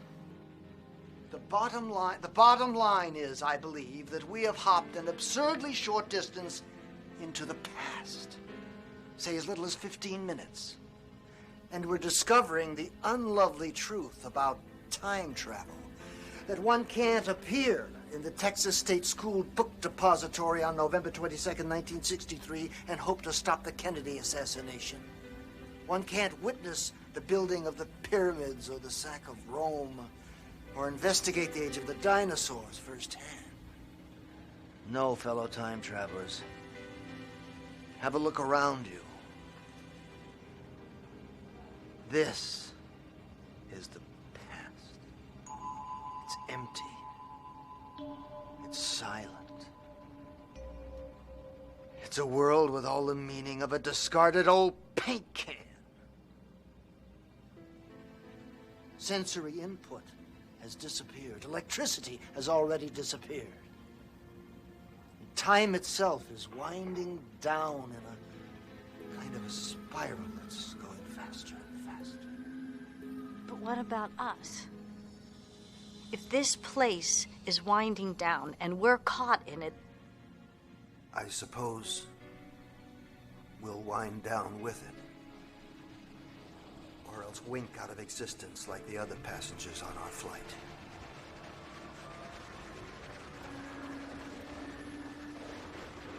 Mr. Jenkins, the sound I told you about before.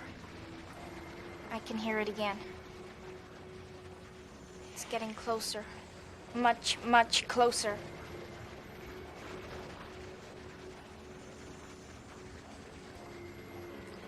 I'm going back out to the windows.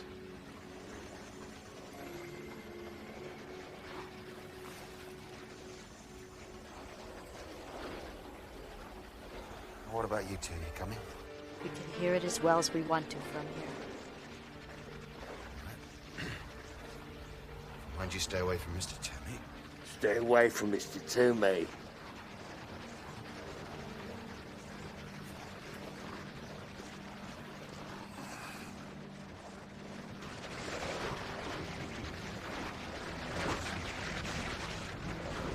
What do you make of it, Brian?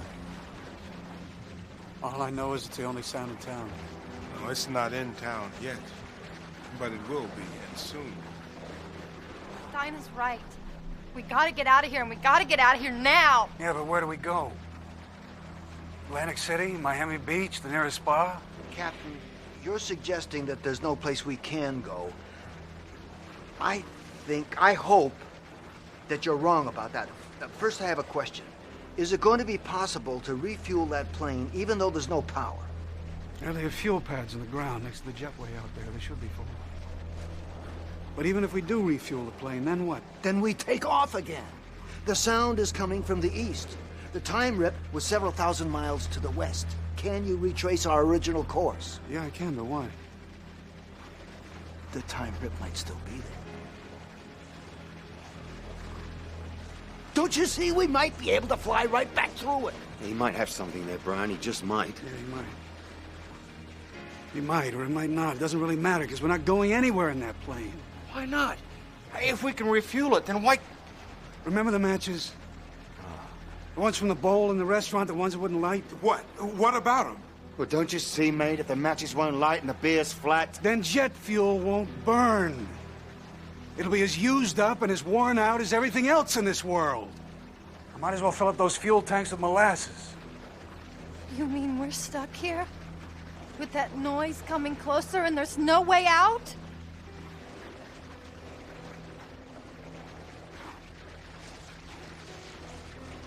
Ugh.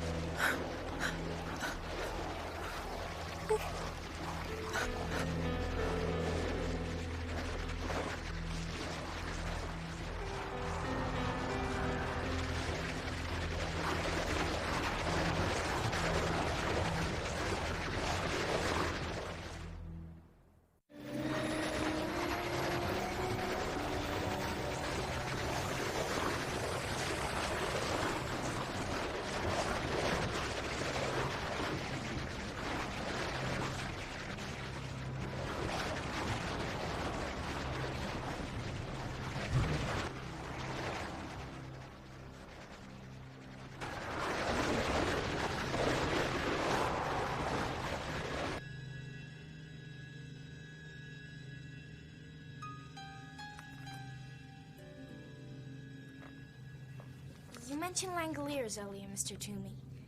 What are those? Dinah, don't talk to him. Oh, don't worry. I wouldn't hurt the child. No more than I would have hurt that girl. I'm just frightened, that's all. Aren't you? Yes. But I don't take hostages, and I don't try to shoot teenage boys when I'm frightened. Touché. What are the Langoliers, Mr. Toomey? Well...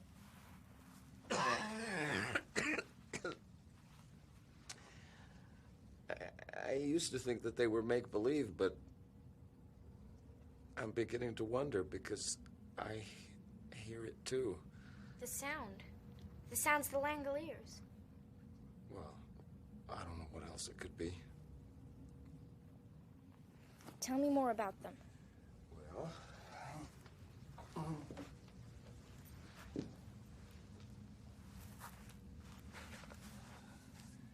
My father used to say that the Langoliers were little creatures that lived in closets and sewers and other dark places. Like elves. No! No, not like elves. Nothing quite so pleasant, I'm afraid. He said that all they really were was hair and teeth and fast little legs. And oh, those little legs had to be fast so that they could catch up with all the bad little boys no matter how quickly they scampered. Stop it. You're scaring her. No, he's not. I know make-believe when I hear it. I think what Laurel means is that I'm scaring her. Well, my dad said there were thousands of Langoliers. There had to be thousands of them because there are millions of bad little boys and bad little girls scampering all over the world. Oh, my father loved that word, scampering. I think because it implies senseless, directionless, unproductive motion. Because the Langoliers, they run. They have purpose. In fact, you could say that the Langoliers are purpose personified. What did the kids do that was so bad the Langoliers had to run after them? Well, I'm glad you asked that question, Dinah. Because when my daddy said someone was bad, he meant that that person was lazy. And a lazy person couldn't be part of the big picture. Because in my house, you were either part of the big picture or you were lying down on the job. And if you were lying down on the job and you weren't part of the big picture, then the Langoliers would come and take you out of the picture, take you out of it altogether. He said you'd be lying in bed one night and you'd hear them coming towards you, crunching, jumping, smacking. Stop it! That's enough.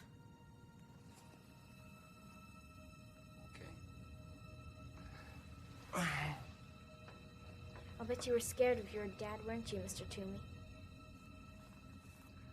You and the cigar, little miss. I was terrified of her. Is he dead? Yeah. Was he lying down on the job?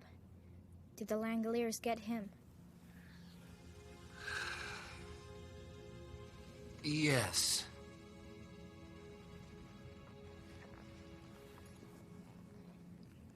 Mr. Toomey? What?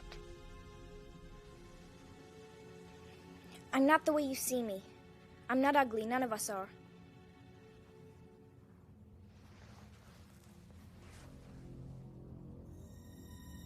And just how do you know how I see you, little blind miss?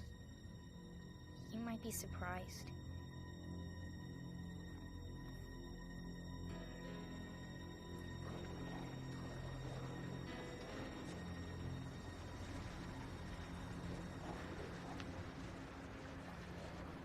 Okay, so what do we do now? I don't know.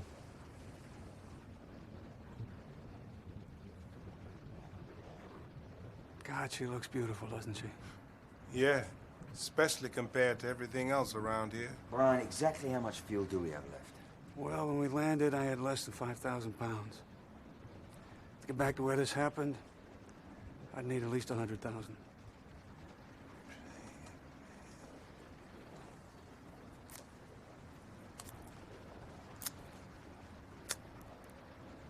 Whatever's happening seems to be catching. Well, I'm going back to the restaurant. I don't like leaving the ladies alone with that banker fella too long.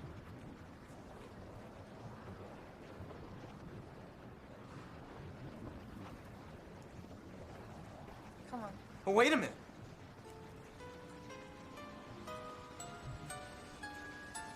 Albert? Albert, what is it? Captain Angle. Captain Angle, come here. I think I have the solution to our problem.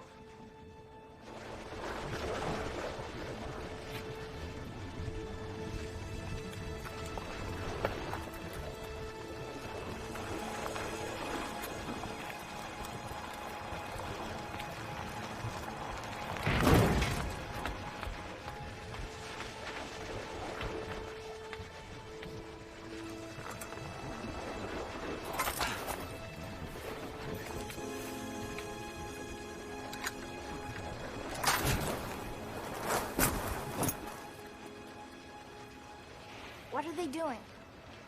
Well, they've taken the slide away and they're putting the stairway by the door. And now they're going up. Are you sure you don't have any idea what they're up to? All I know is that Albert went nuts. He kept saying something about the plane being more there. I didn't get it. He just was really jabbering. I just hope they hurry up. Because poor Mr. Toomey's right. The Langoliers are coming. Sweetie, that's just something his father made up. Maybe once it was make-believe. But not anymore.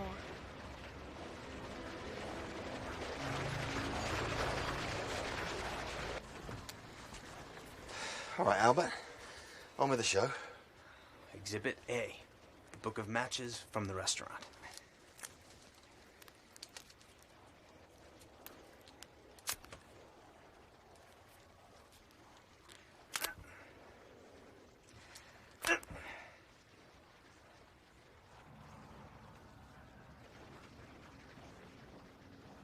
Looks different outside.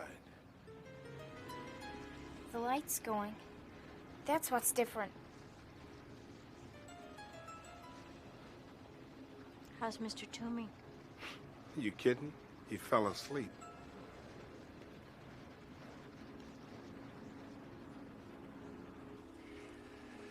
I guess that's it. There's nothing more we can do out here. Now, wait a minute. I smelled something. I smelled sulfur. I did too. Try another one, Albert. You see? You see?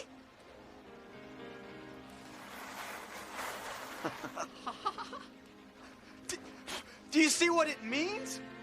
We brought our own time with us. That's the past out there and everywhere, I guess, east of the hole that we came through. But the present is still in here, still caught inside this airplane. That's why it looks brighter, more alive than anything else here. Bravo, Albert, bravo. Try the beer.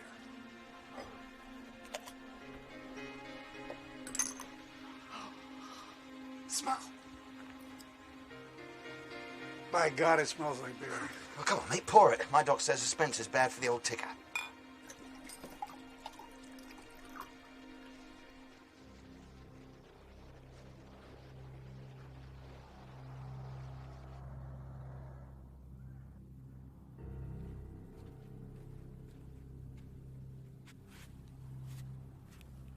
Hey, you awake?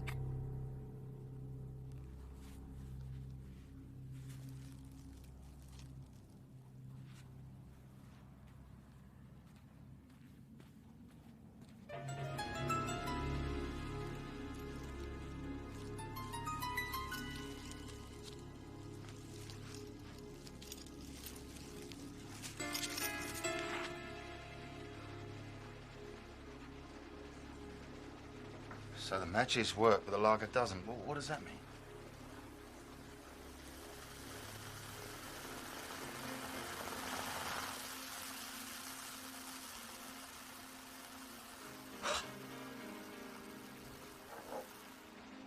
Apparently, it takes a moment for things to catch up. Oh, that's excellent. That's the best beer I ever had in my life. Oh, you're right. It's bloody marvelous. Yeah, try the soda.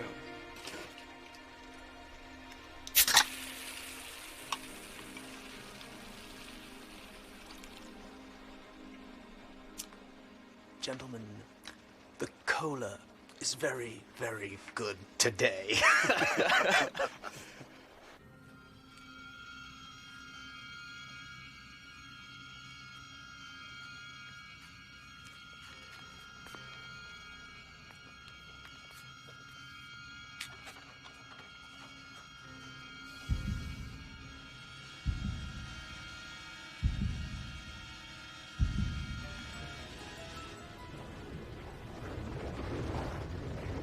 Christ almighty, it's dark.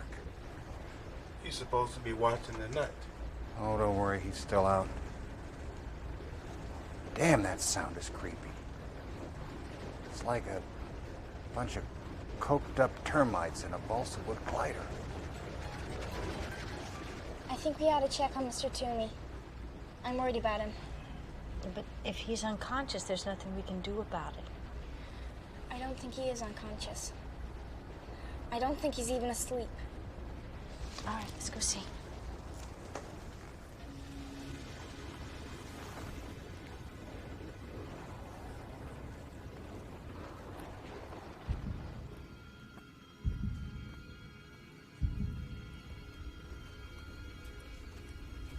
Hey, look, I thought I'd... Oh, my God, where is he? I don't... Be quiet.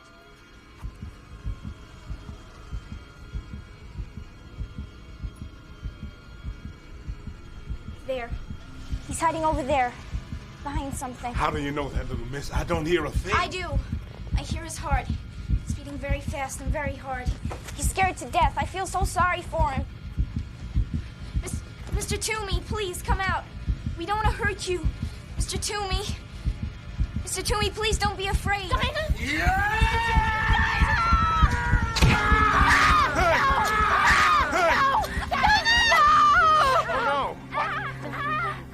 Easy now. All right, Dinah. I'll go get help. All right. girl. She's not a little girl. She's not a little girl. She's the head Langolier. She's calling the other Langoliers with her dead, blind eyes. Little brat. You're a bloody genius, Albert. You know that? You're a bloody genius. It wasn't much. I saw what was happening with Bethany's matches and thought... Come! You've got to come! Calm down. He stabbed her head. I think she's dying. Calm down. Who's dying? Dinah. The blade broke off in her chest. Mr. Toomey did it. Bloody hell. Albert, you come with me. Brian, get the engines warmed up and keep her here till I get Dinah aboard. Mr. Jenkins, bottom of the stairs, keep an eye out for Mr. Toomey. Come on, Albert. You okay?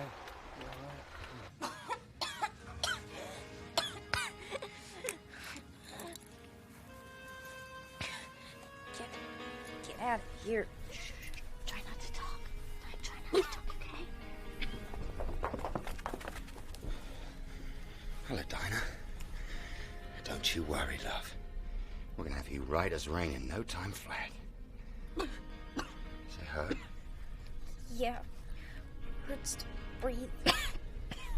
It's making you want to cough, eh? Yeah. No, I don't know. Well, it's better if you don't. You get that ticklish feeling, you just try to ignore it, okay? Don't you talk anymore. Listen to me. She's got internal bleeding. We don't get this blade out of her right now, damn quick, she's gonna drown in her own blood. Mr. Warwick, run and get me 6 tablecloths from that grotty little pub around the corner. Make it fast. What are you doing? Looking for the right surgical instrument. Sight of blood bother you? I can handle it if I have to. Good. You're gonna be my nurse then. Okay. You're gonna be all right, Dinah. I'm gonna fix you up good as new, I promise. You're closer. You really, really have to hurry. I know, love. I know.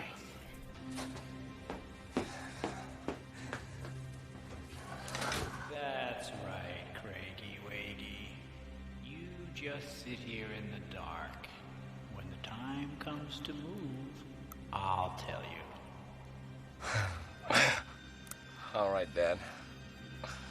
Whatever you say.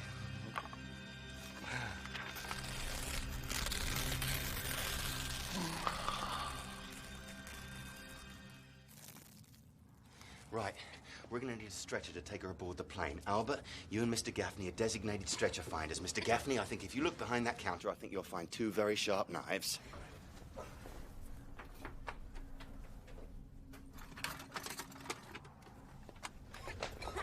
Can I use one of these tablecloths? Yeah, why? I'll show you. When I was a kid, we used to play Indiana Jones. I made something like this once. I nearly broke my brother's arm with it. Good enough. But remember, your mission is not to recapture Mr. Toomey. Your mission is to find a stretcher as quick as possible and bring it back here double time. Got it? Now, you don't find anything in 10 minutes, I want you back here and we'll carry her aboard. But if there's internal bleeding, we can't move her. We don't have a choice. I've got to get her to the plane somehow. 10 minutes is all I can spare. I know, but if she's bleeding internally, Laurel, he's right. Come on, son, let's move. Come on. How you feeling, Dinah? Hurts bad. I know it does, love.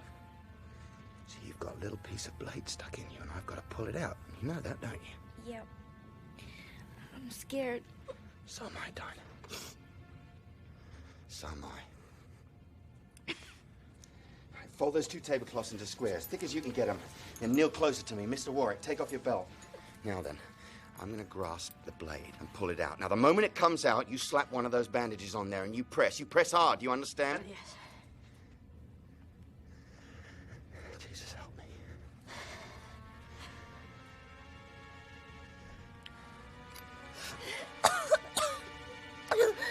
Don't you dare. Don't you go weak sister on me. Don't you dare. No, press hard. Press hard as you can. Do you understand me? Yes. Press hard.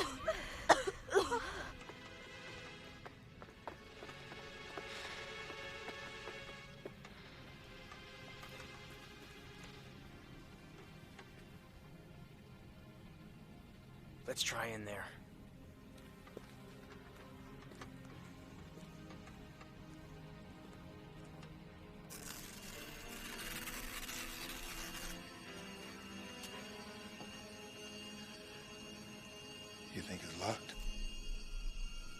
There's only one way to find out.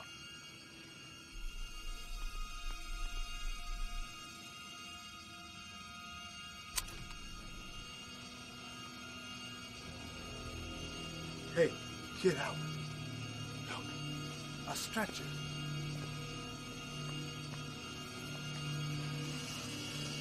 Look out! He's in here! He's in here!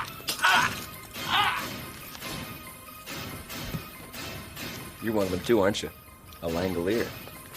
Screw you.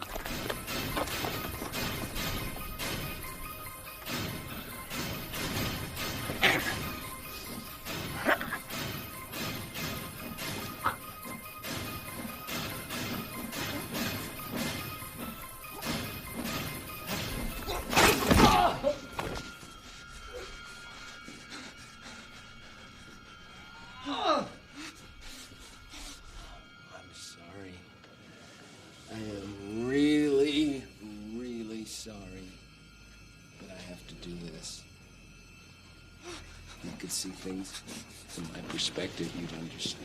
Damn!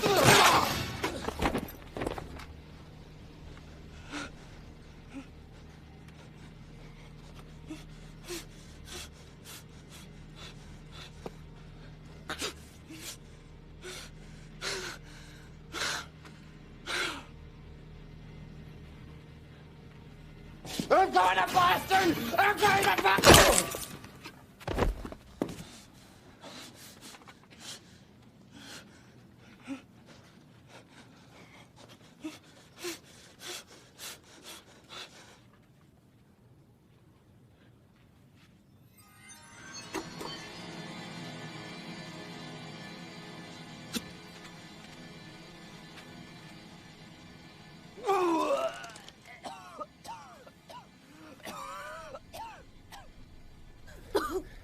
Lift her up. That's it. We got you. Belt! Did you hear that? Do you think Toomey got them? Belt now! Wrap it round. I want you to keep the pressure on because I'm going downstairs, all right? Please be careful. I will. It's what I do best. You did bloody well. Thank you, Laurel. Don't you kill him. Why not? That bastard stabbed you, love. All I know is we need him. You understand? We need him. Listen to what she says, Nick.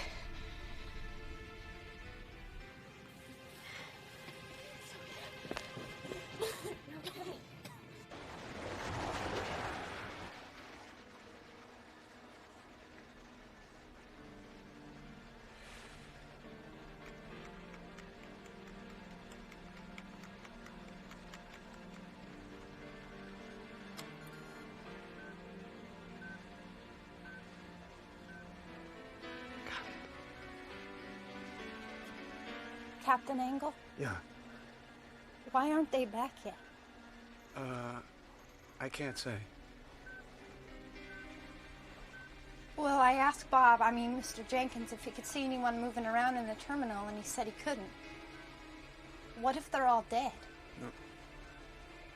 No, I'm sure they're not. If it'll make you feel any better, why don't you join him at the bottom of the ladder?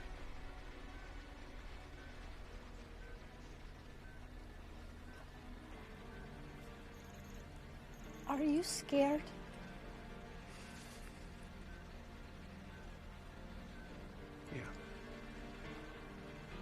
Yeah, I sure am. I sort of feel better. It's hard being scared all by yourself.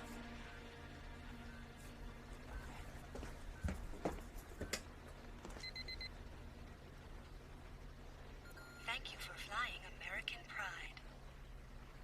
You're welcome, I'm sure.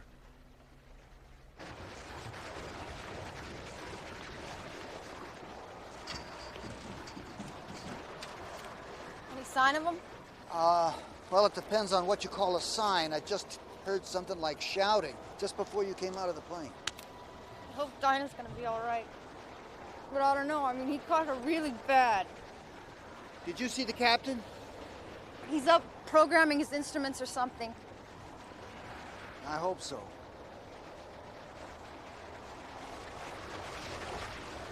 is that noise? My dear, I hope we never have to find out.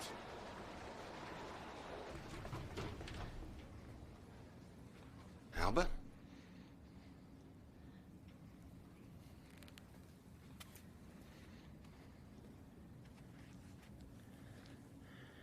You all right, Albert? Where's Mr. Gaffney, Albert?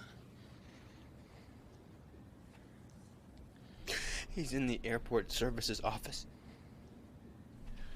Mr. Toomey was in there hiding behind the door, I guess. He killed Mr. Gaffney because he walked in first. If I'd have walked in first, he would have killed me instead. Then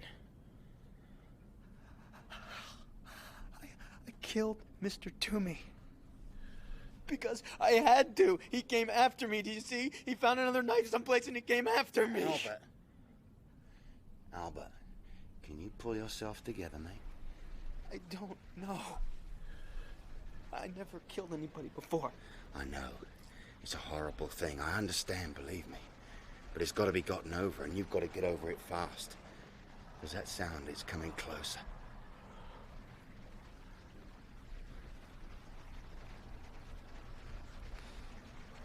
You did this with a toaster?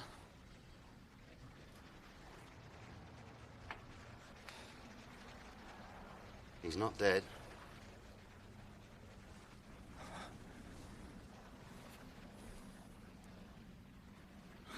He's not.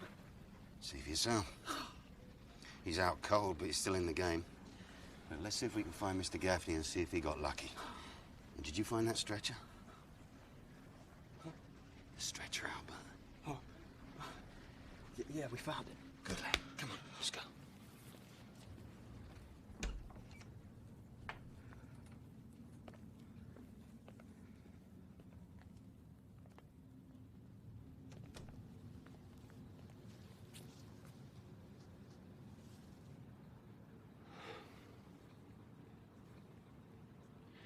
Keep it together, Albert. That's all you gotta do. You just keep it together. You'll be fine. Albert.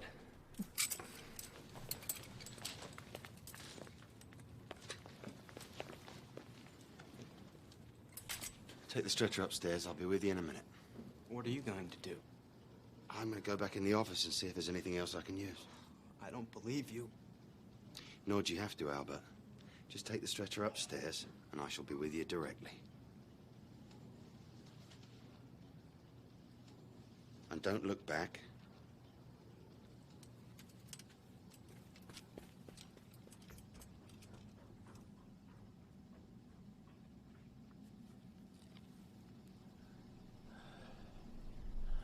This is more than you deserve, you bastard. Don't you kill him. We need him. You understand me? We need him. Nick! You coming? Yes.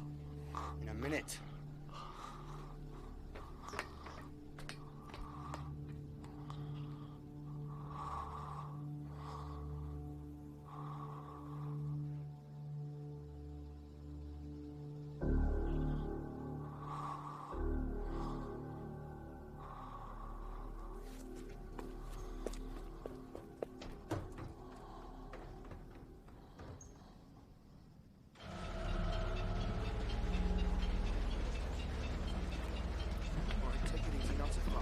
They're coming out!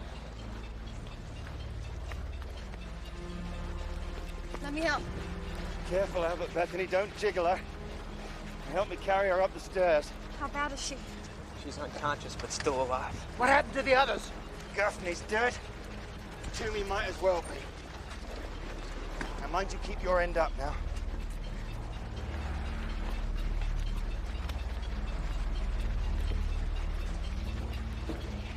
Careful now. Okay. Bring her over here. Careful. Okay. And set her down gently. Now strap her in. It's bad, isn't it? Bad enough. Will she live until we get back? How the hell do I know? I'm a soldier, not a bloody surgeon.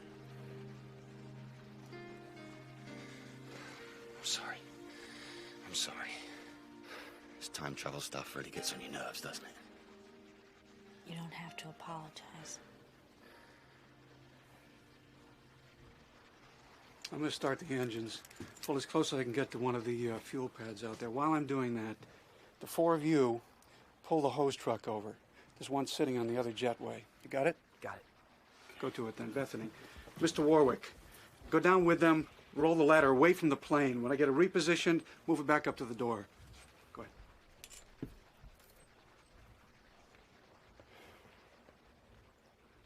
We'll get you home.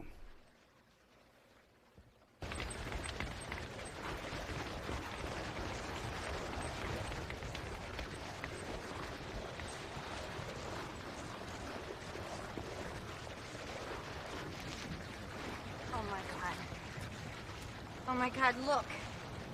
It's coming day again already.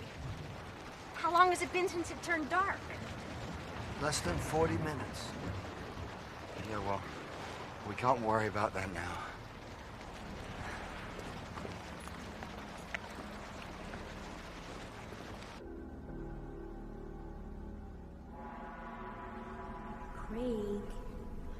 Craig to me.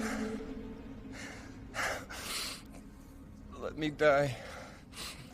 Please, please, just let me die.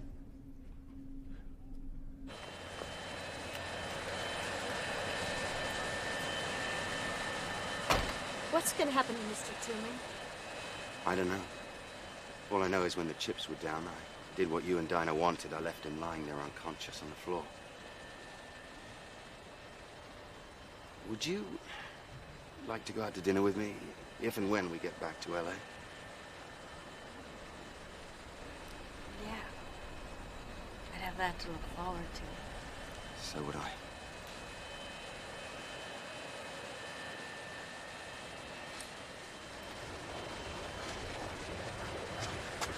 Maybe if we could see it, we could deal with it. I don't think so. All right, then. All together.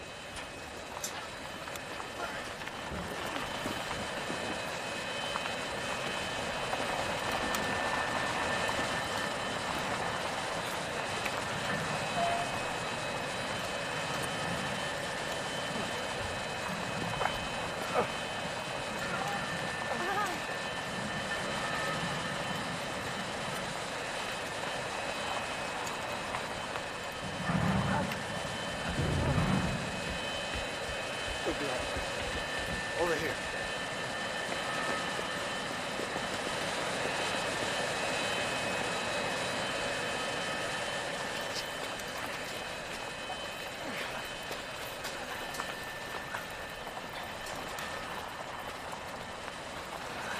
Keep going, keep going. Good, good. Hold it. There, Bethany, why don't you come in? All right, you see this over here? Can you open that lid? Vic, you take that head out of there, attach it there.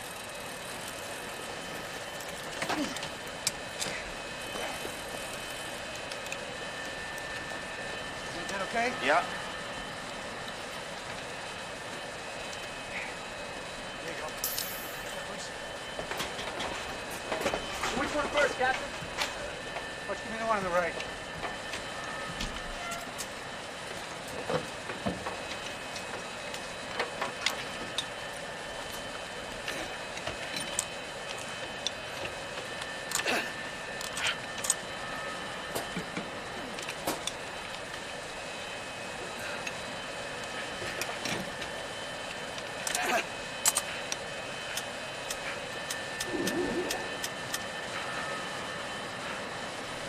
What now, Brian?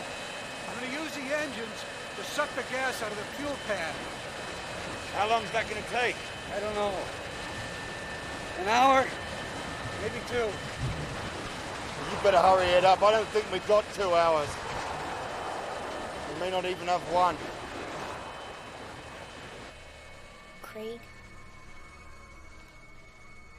Craig, get up. You have to get up now. Go away. Go away. I hate you. Go away. They've come to you, Craig. All the people you wanted to see. They left Boston and they came here. You can still see them. If you're man enough to get up, that is. Man enough? Man enough? Whoever the hell you are, you better be kidding.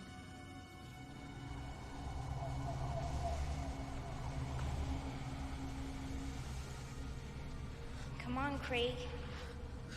They won't wait forever. The Langoliers will see to that. You have to get up. You have to. Come on, Craig, get up.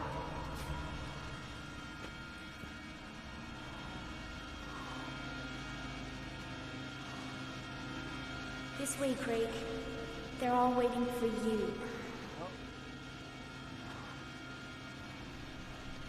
I'm sorry, Mr. Toomey. Despite what you did, I'm sorry. But we need you, so please hurry. Hurry.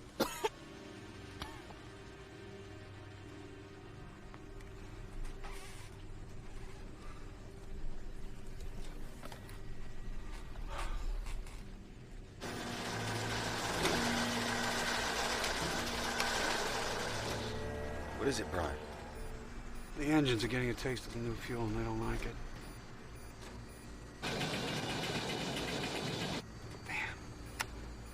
What can you do about it? Try to keep the other two engines running the pumps and hope.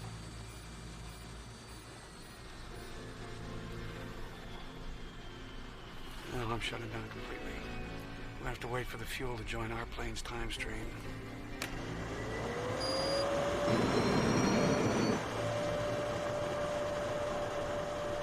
Hey, we may have lucked out, Brian. Yeah, we might. What's happening? Is everything all right? We may just have a shot at this thing.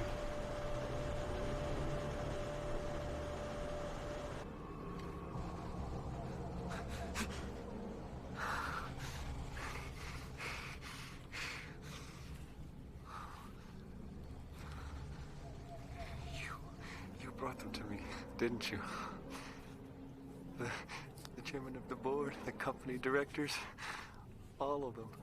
Yes, but you have to hurry. Before they decide you're not coming and leave. This way, Craig. They're all waiting for you. Hurry.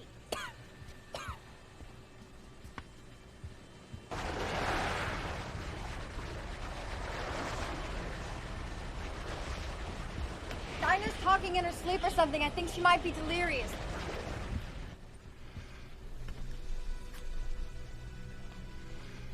I don't know. But she might be slipping away.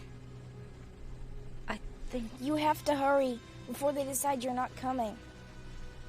I think she might be dreaming about that Toomey guy. She said his name before. Yes, I will if you want me to. But hurry, I know it hurts. But you have to hurry. She is delirious, isn't she? No, I don't think so. I think it has something to do with what she told Nick about Mr. Toomey, about how we need him. Just let her be for a minute. She needs to sleep.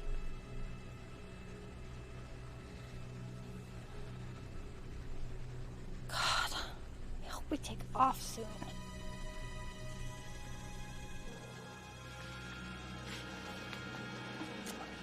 Thank you. Thank you for bringing them to me. This is my last chance, you see. This is my last chance to get away from my father and everything else. Yes, I know. But you have to hurry. Please, please, hurry. Okay, anything you say.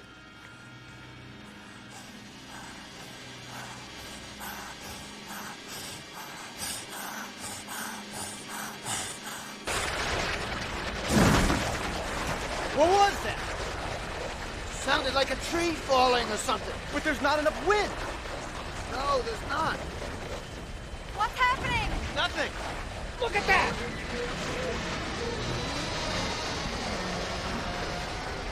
We gotta get out of here. We gotta get out of here now. Megan, stop! Time's getting short, Brian. How much longer? 15 minutes. You can't cut that? You sure you can't cut that? I need 50,000 pounds of fuel in each wing, not a drop less. Otherwise, we crash and burn.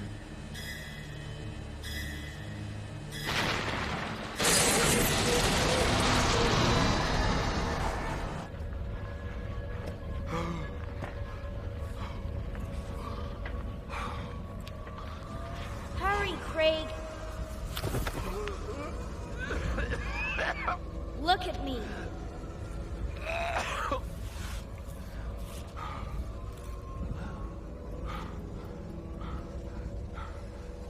Now stand, Craig. Stand.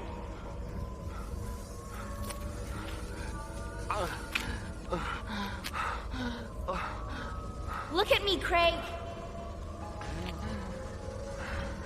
They've come all the way from Boston just to meet you.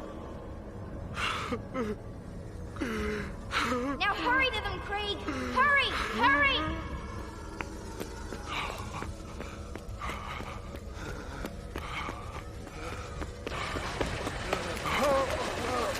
Run to them, Craig.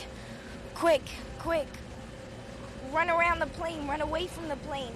Run to them now.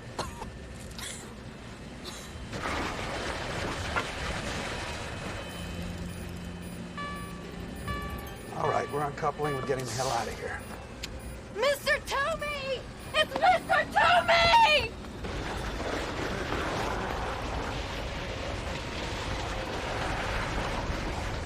What's he doing? Never mind him right now.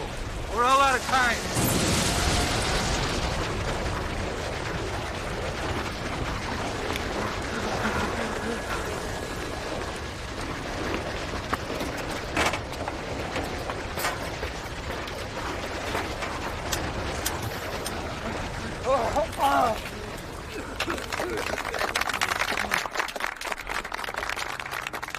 Ah, Mr. Toomey at last. So glad you could make it, Craig. So, give us your report, Craig. Tell us how much money you made for us. You want to know how much money I made for you? You want to know how much money I made for you? Yeah. I'll tell you how much money I made for you. I didn't make any... No, Craig! Shut up! Shut up! Shut up! Tell them you lost the money, but it was a mistake, an accident. No!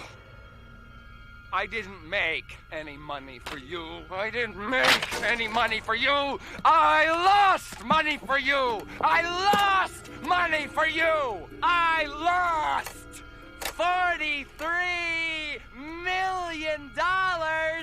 And I did it deliberately! I did it deliberately! I did it deliberately!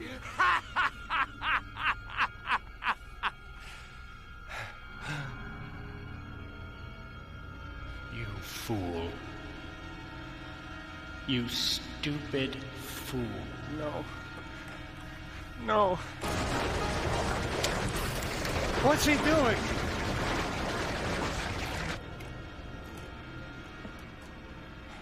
You don't frighten me anymore, Father. The Langoliers don't even exist. You just made them up. No.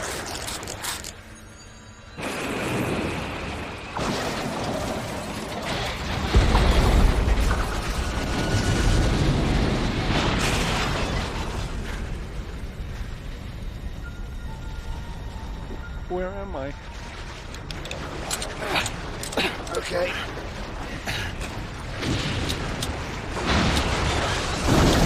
All right, let's get the hell out of here.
Come on, move it!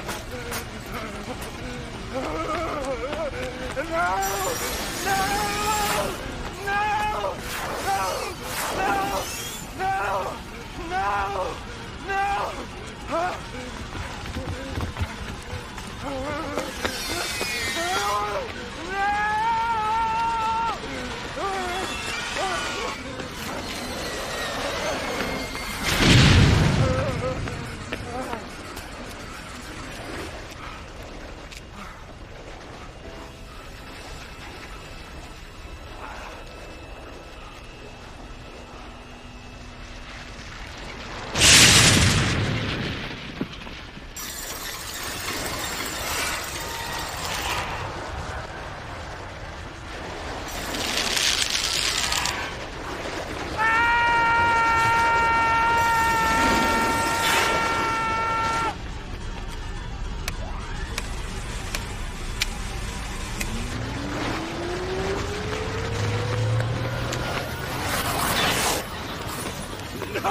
Craig! You may think you're running, but you're not. You're scampering! Ah! No. No. No! Daddy, no! Make them go away! Please make them go away! I'll be good! I'll be good boy! Please, I promise I'll be good if you just make them go away!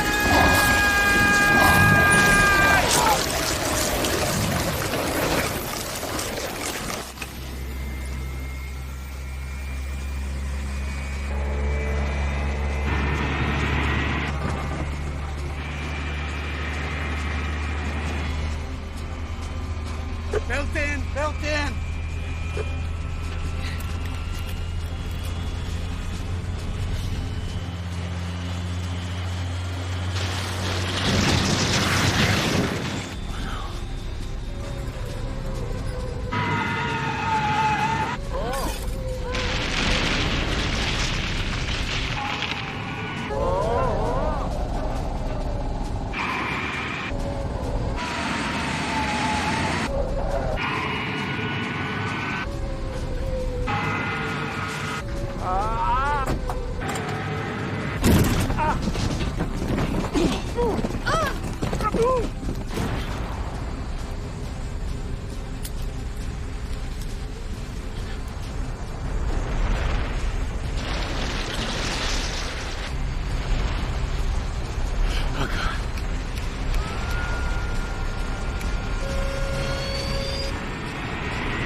Good Lord, look at that!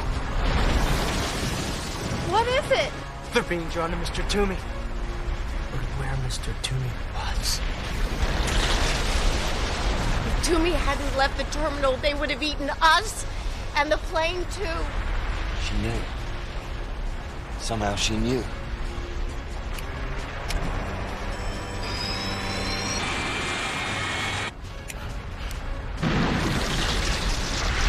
Now we know, don't we? What? We know what? We know what happens to today when it becomes yesterday. It waits for them. It waits for them. The timekeepers of eternity. Always following behind. Cleaning up the mess in the most efficient way possible. By eating it. Mr. Toomey knew about them. He said they were the Langoliers.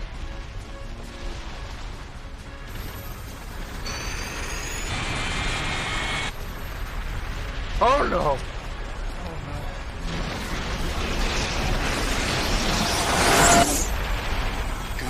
Come on.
up! Come on, come on!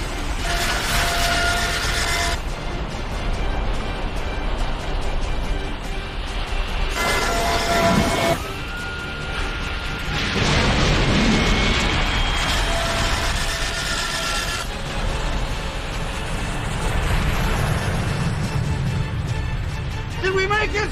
Are we off the ground?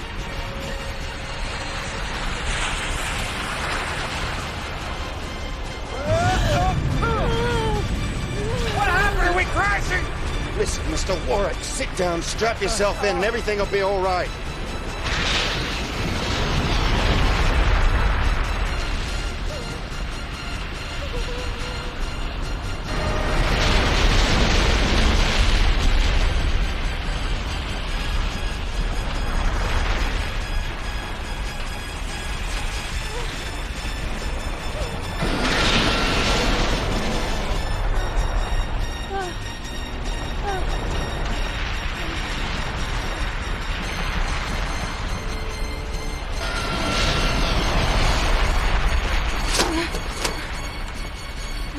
Open those. Don't worry. I won't.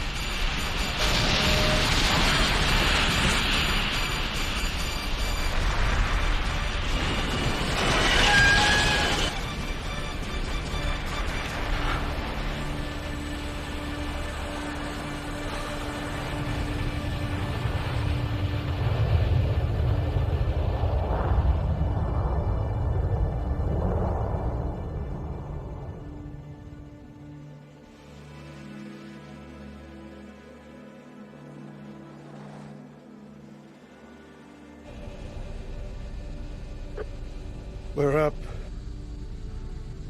You all know what happens now. We go back exactly the way we came in. And we hope that whatever doorway we came through is still there. If it is, we'll try going through.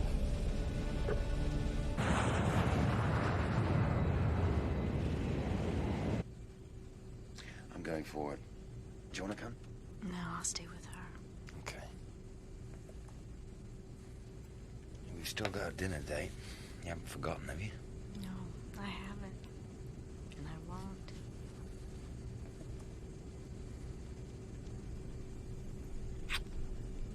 Neither will I.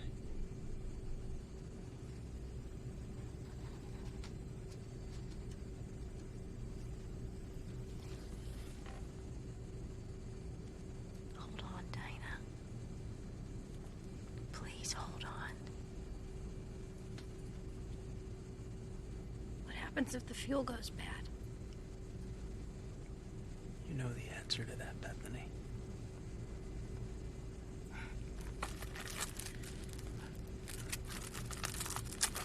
Yeah, I know. We crashed into Story. Would you like to kiss me? Yes. Well, you better go ahead then. The later it gets, the later it gets.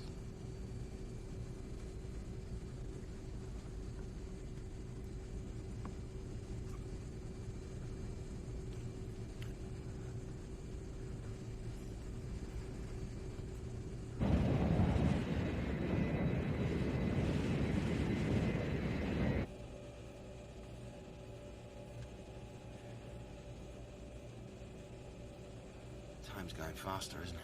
Yeah, it is.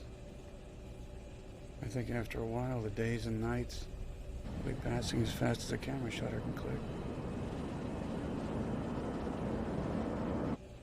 We were all going to Boston for different reasons.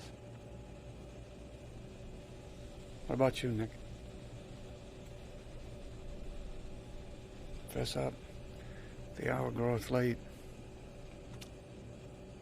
Well, why not? What does a most secret classification mean when you've just seen a bunch of killer cannonballs rolling up the world?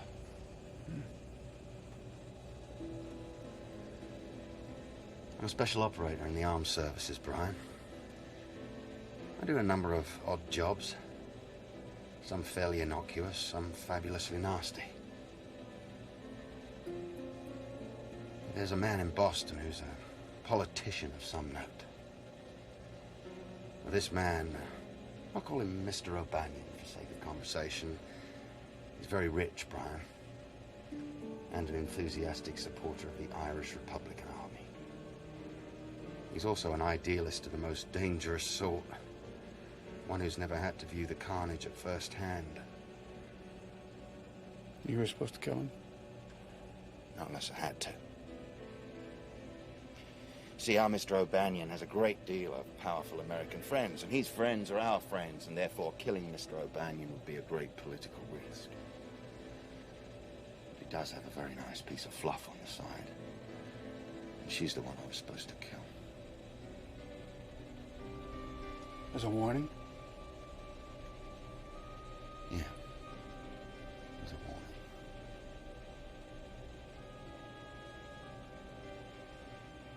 Well, that's enough about me. What about you? What are you hiding you'd like to get off your chest? Me? No, I don't have anything to hide. Well, maybe there's one thing. My ex-wife died in a fire in Boston. That's why I was heading back. Our marriage ended badly. We were having a fight about children. I wanted them. She didn't. And I did something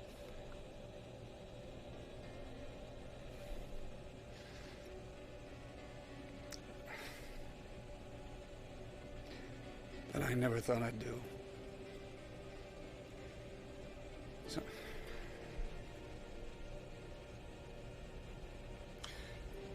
I always wanted to tell her I was sorry.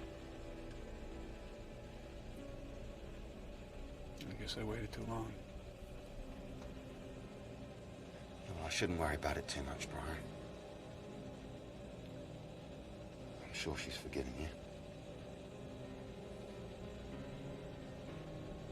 If you get out of this, if we make it back, you gonna carry through with it? You gonna kill the girl? No. No more midnight creeps for Mrs. Hopewell's boy, Nicholas. Now, if we get out of this safely, prospect I find rather shaky at this moment. I believe I'll retire. And do what? Oh. Could always take up flying.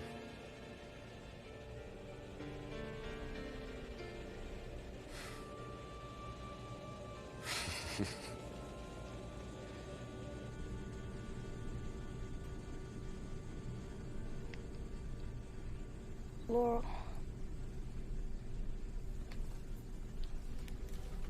Shh, Dinah. Try not to talk. We're going back. And you're gonna be all right, I promise you. Don't worry about me, Laurel. I got what I wanted. Dinah, you shouldn't talk. I saw through Mr. Toomey's eyes. At the start, everything looked mean and nasty to him. But it was better at the end. Please, Dinah. Try not to talk anymore, okay? I saw you, Laurel. You're beautiful. Especially your eyes. Everything was beautiful. Even things that were dead. It was so wonderful. Just, see.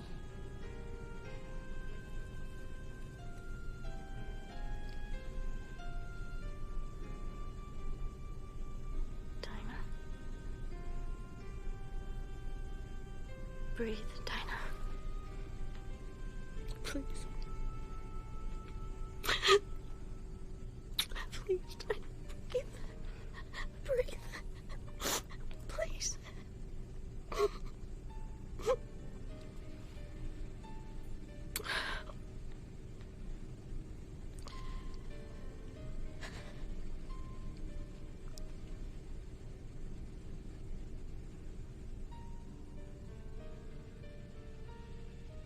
saw through Mr. Toomey's eyes.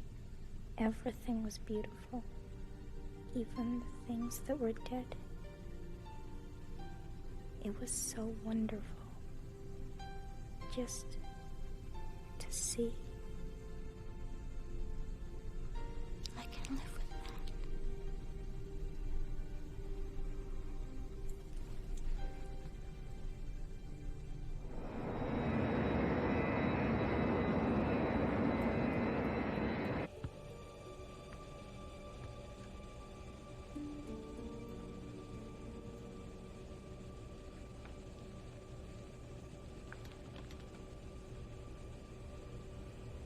We just lost a little girl.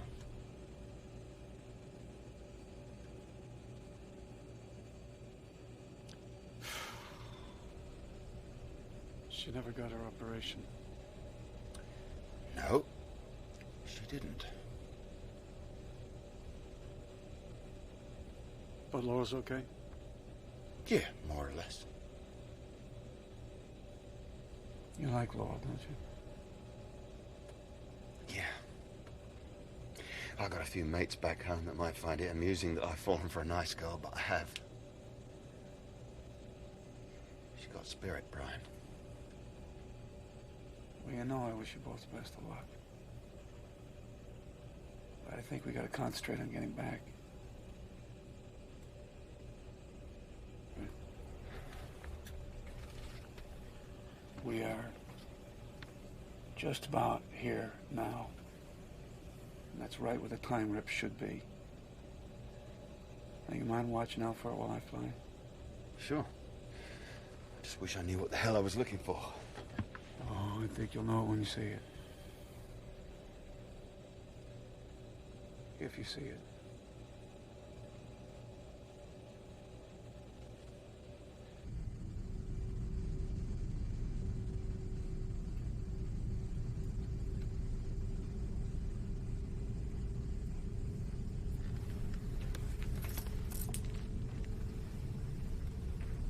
What's wrong? I don't know, and that's the problem, dear boy. There's something wrong, something very wrong, but can't figure out what it is.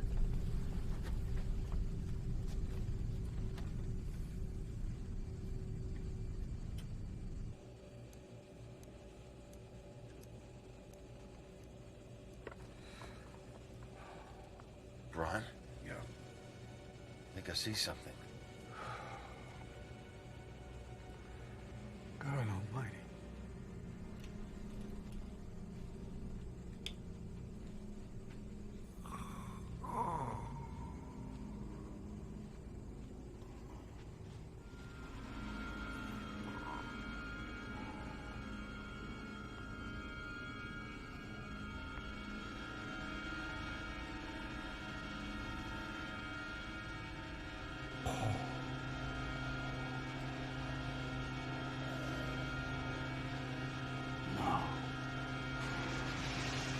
Yes! We're in business!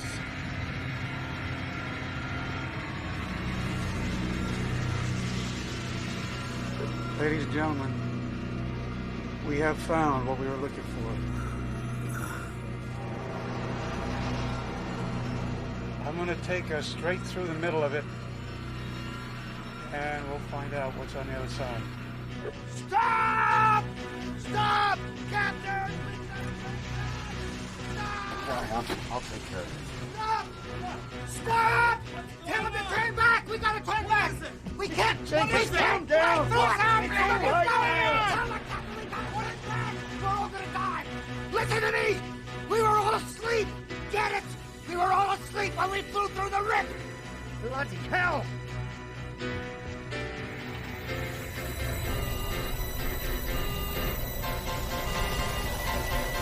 Turn back, Brian. You have to turn back now.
Nick. Yeah. Nick, are you all right? Yeah. I've seen better days. Broke my bloody arm. We missed it, didn't we? Yeah, we missed it, but why? Well, we came all this way. We missed it, didn't we? We missed Oh, it. that was close. Great. Is this the intercom? Yeah, well, what the hell is going on? Listen to me, everyone. We just managed to turn away in time. We're extremely lucky. And I've been extremely stupid. I'll explain. When we first flew through the time rip, everyone on board the plane that was awake disappeared. We're all awake now. Therefore, logic suggests if we tried to fly through the rip again awake, we too would disappear. That's all. That is all? That's bloody all? Well, what are we supposed to do about it? We have to go to sleep? How do we do that? I've never felt less like sleeping in my whole life.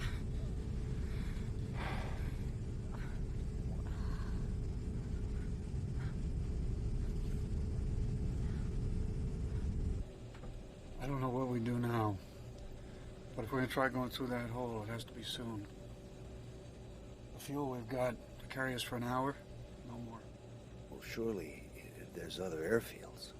There are, but not big enough to handle an airplane of this size. No, it has to be LAX. And I'll need at least 35 minutes to get there, and that gives us 20 minutes at most to figure this thing out and get through the hole.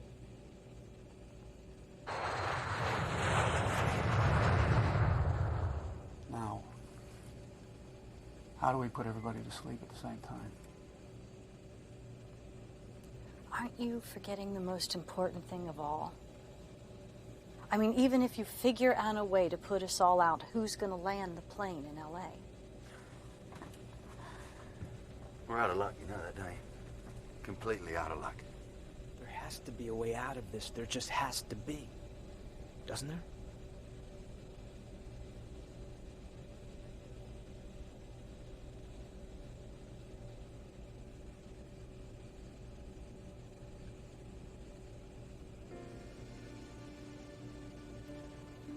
There is a way out. Damn it, there is. What is it, Brian? I can see you're onto something. Pressure, that's what I'm on to, pressure. Of course. Pressure. Would you two mind telling me what you're talking about? I'm talking about dropping the air pressure in here to 7 psi, half sea level. Do that and boom, we're out like lights. Only how do we answer Laurel's question? How do I wake up after we come through and land the plane?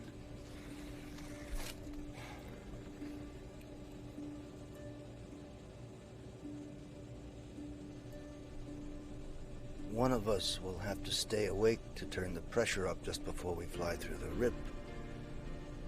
So one of us will... One of us will have to die.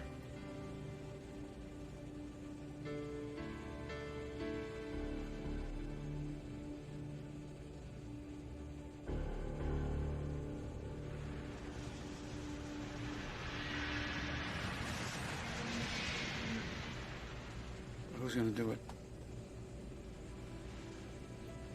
You all draw straws or Only for that. I'll do it. No. Why should you do it? Why shouldn't we draw straws? Why not Bob or Albert or me? Come with me. Nick, there's not much time left. I know. Start the things you have to do.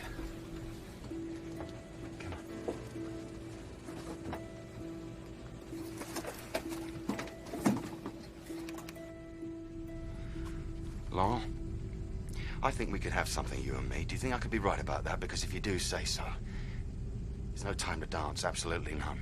Yes, I do. I think that's right. But we don't know for sure. I mean, we can't know. It all comes back to time, doesn't it? Time and sleep and not knowing. But I have to be the one, Laurel. You see, I've tried to keep a reasonable account of myself during my life, and all my books are deeply in the red, and this is my chance to balance them, and I mean to take it.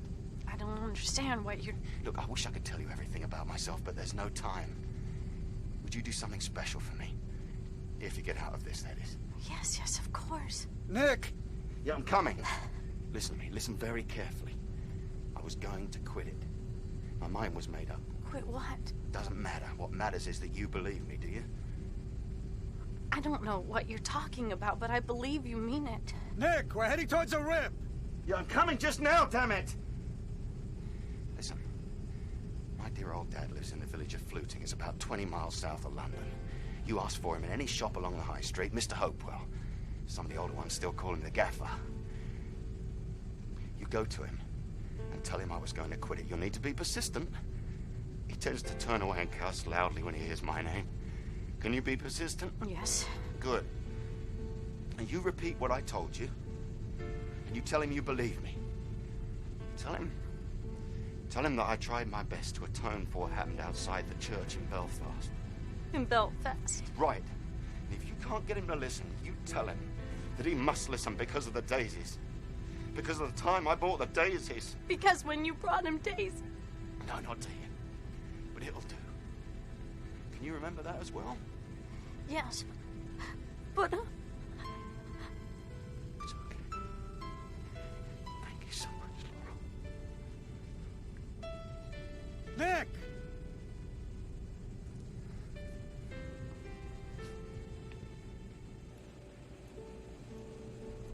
Are we gonna feel like we're, choking? No. You'll feel a little giddy. Just kind of swimmy in the head. And then nothing. Right. You never know, I might still be here. Bad pennies do have a way of turning up, don't they, Brian? Anything's possible.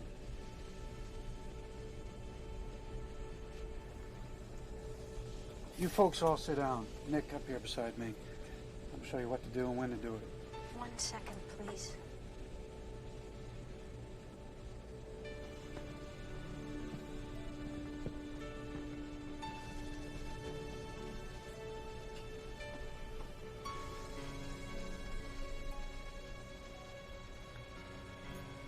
You had decided to quit. You made up your mind. And if your father won't listen, I'm to remind him of the day you bought the daisies. Is that right? Just let her perfect, my love.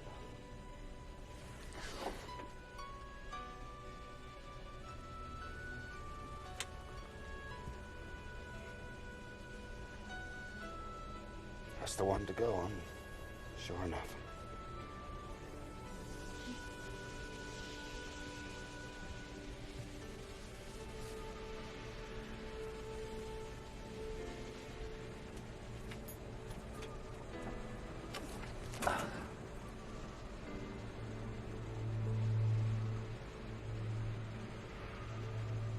Shall we? Let's do it.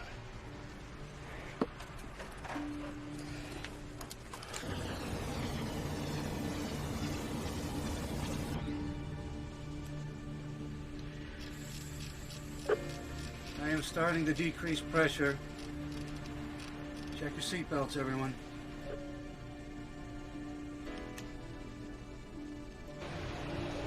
I think you better put your belt on.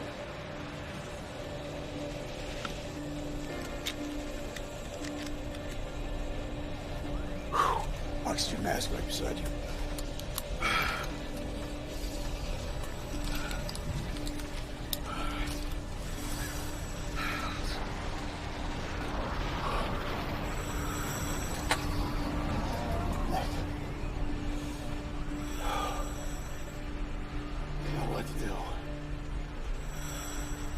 I know. No fear. Off to sleep. Sweet dreams and all that.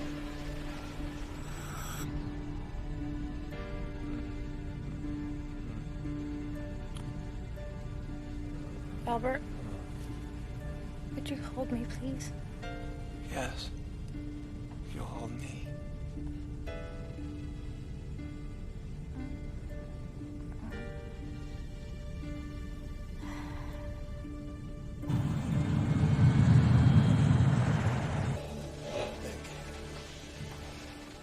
I just...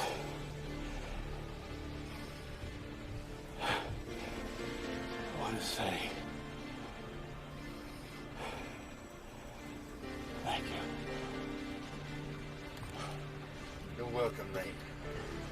night to remember. Even without the movie and the free mimosas.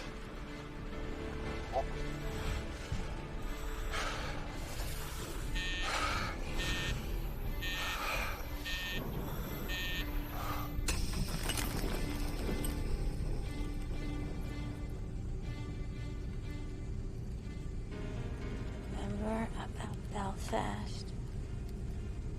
Behind the church. Act of atonement.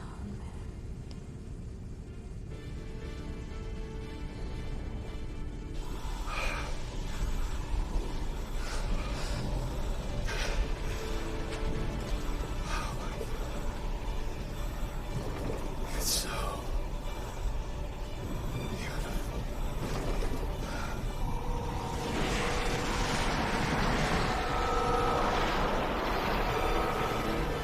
right, Brian.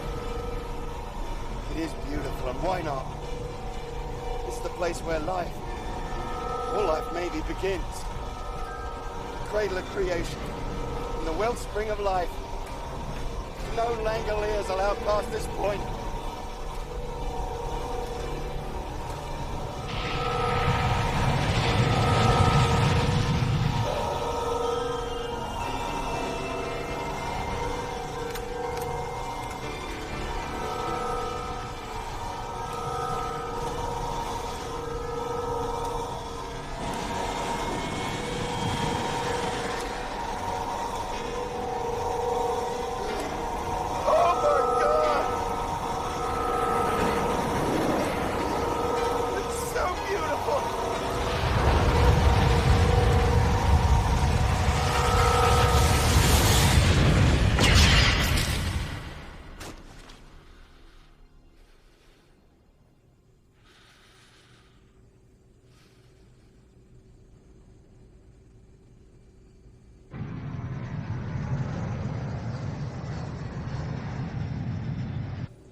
LA approach, this is American Pride 29. Repeat, 29er, 29, heavy.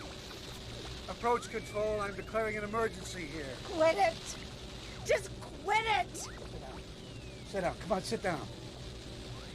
We're entering heavy traffic unannounced. There is no heavy traffic down there. Look for yourself. We're over LA, all right. But what do you see out the window? I'll tell you. Nothing. Nothing at all.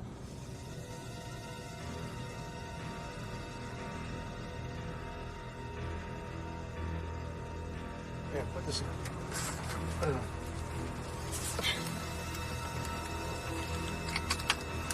This one right here. Buckle up, ladies and gentlemen, we're coming in.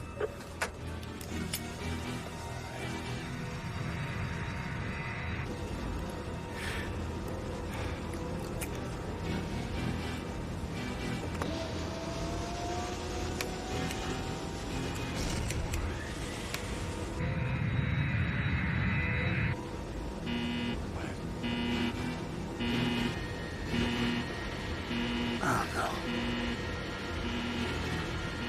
Oh, my God. We're out of fuel.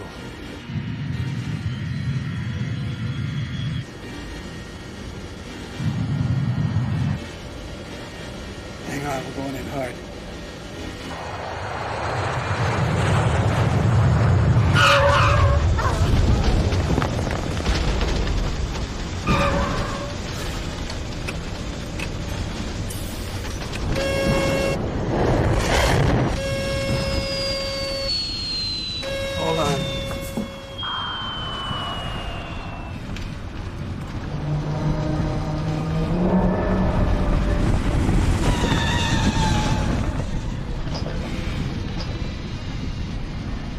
Watch out! You're gonna hit that truck.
As close as I'd ever want to cut it.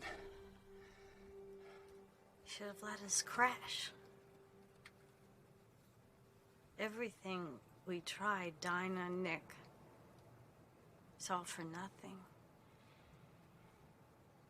It's just the same here. It's the same.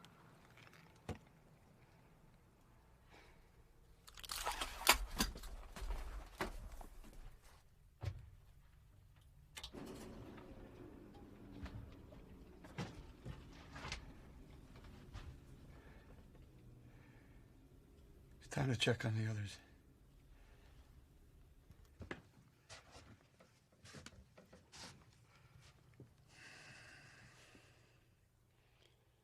Let's get off the plane. This time we'll use the cockpit exit. Thanks.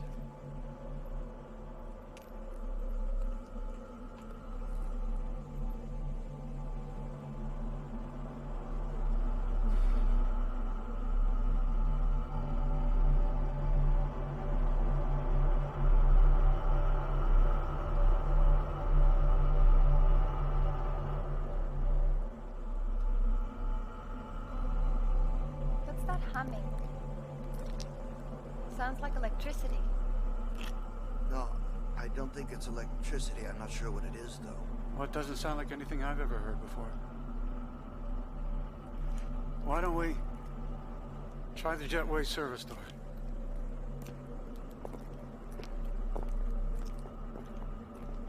Wait. What? What is it, Bob? What do you see? Well, all I see is a deserted terminal, but it's what I smell. Jet fuel. Oil. Rubber, salt air, I can smell it. Holy cow. Yeah, but that's not the only thing. Listen. Do you hear that? What does it all mean? If everything's back to normal, why didn't we see any lights when we were landing? Where are the people? And what's that noise? It's getting closer. Let's see if we can get inside the terminal. Wait a minute. I can tell you know something. What is it? I want to go in the terminal and have a look around first.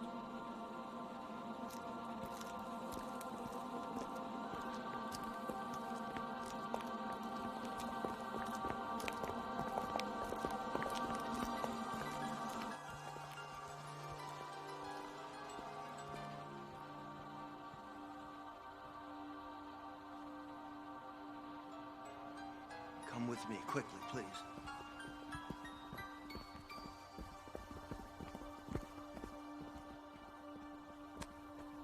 There's another door over here.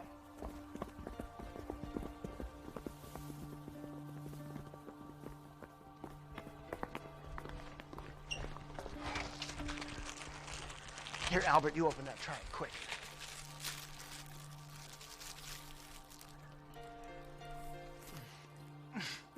Delicious. Absolutely delicious. Good. Now listen, I think it's going to happen real soon, and I don't think we should be in here when it happens because it might not be safe. Come on with me. What? Come on. Come on, down here, come on.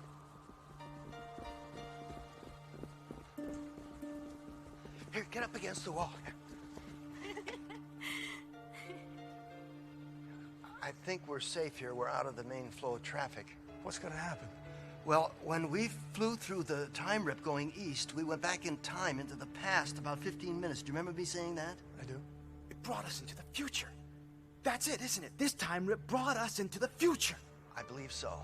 Only we haven't returned to a dead world that's moved on without us. We've returned to a world that's waiting to be born. Look at that. I don't know what it is, but it's wonderful. I love it. I think that the present is on the verge of catching up to us. Oh, she's gone. I really don't think that. Forget it. Okay, hang on. There might be a jerk or something. Oh, wow.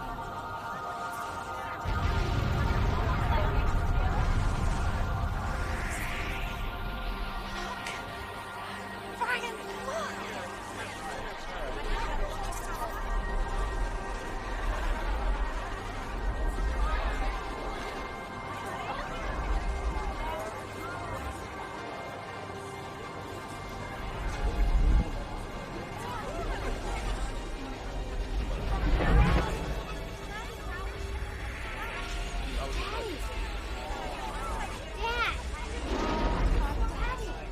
What? I'm looking for your mother. New people, look at the new people.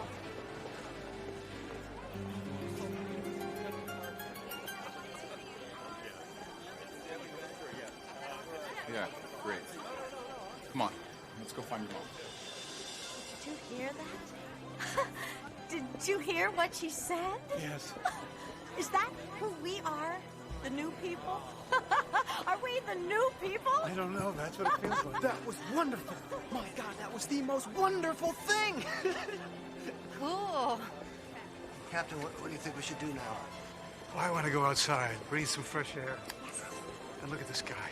Yes, but we should notify the authorities. Oh, we about- will. We will. The sky first. Maybe get something to eat on the way? Yes, why not? I want to stop. Mine too. Yeah. Let's blow this joint. Unless any of you want to take the next flight east. Not now, but soon, and all the way to England. There's a man I need to see there in Fluting. The old people still call him the Gaffer. What are you talking about? Daisies. I'm talking about daisies. Come on. Come on, let's go. Well, as for me, the next time I go to Boston, I'm going to take a slow train. Bob, you're gonna get over that. People, Bethany. I know. I'm so happy. Yeah!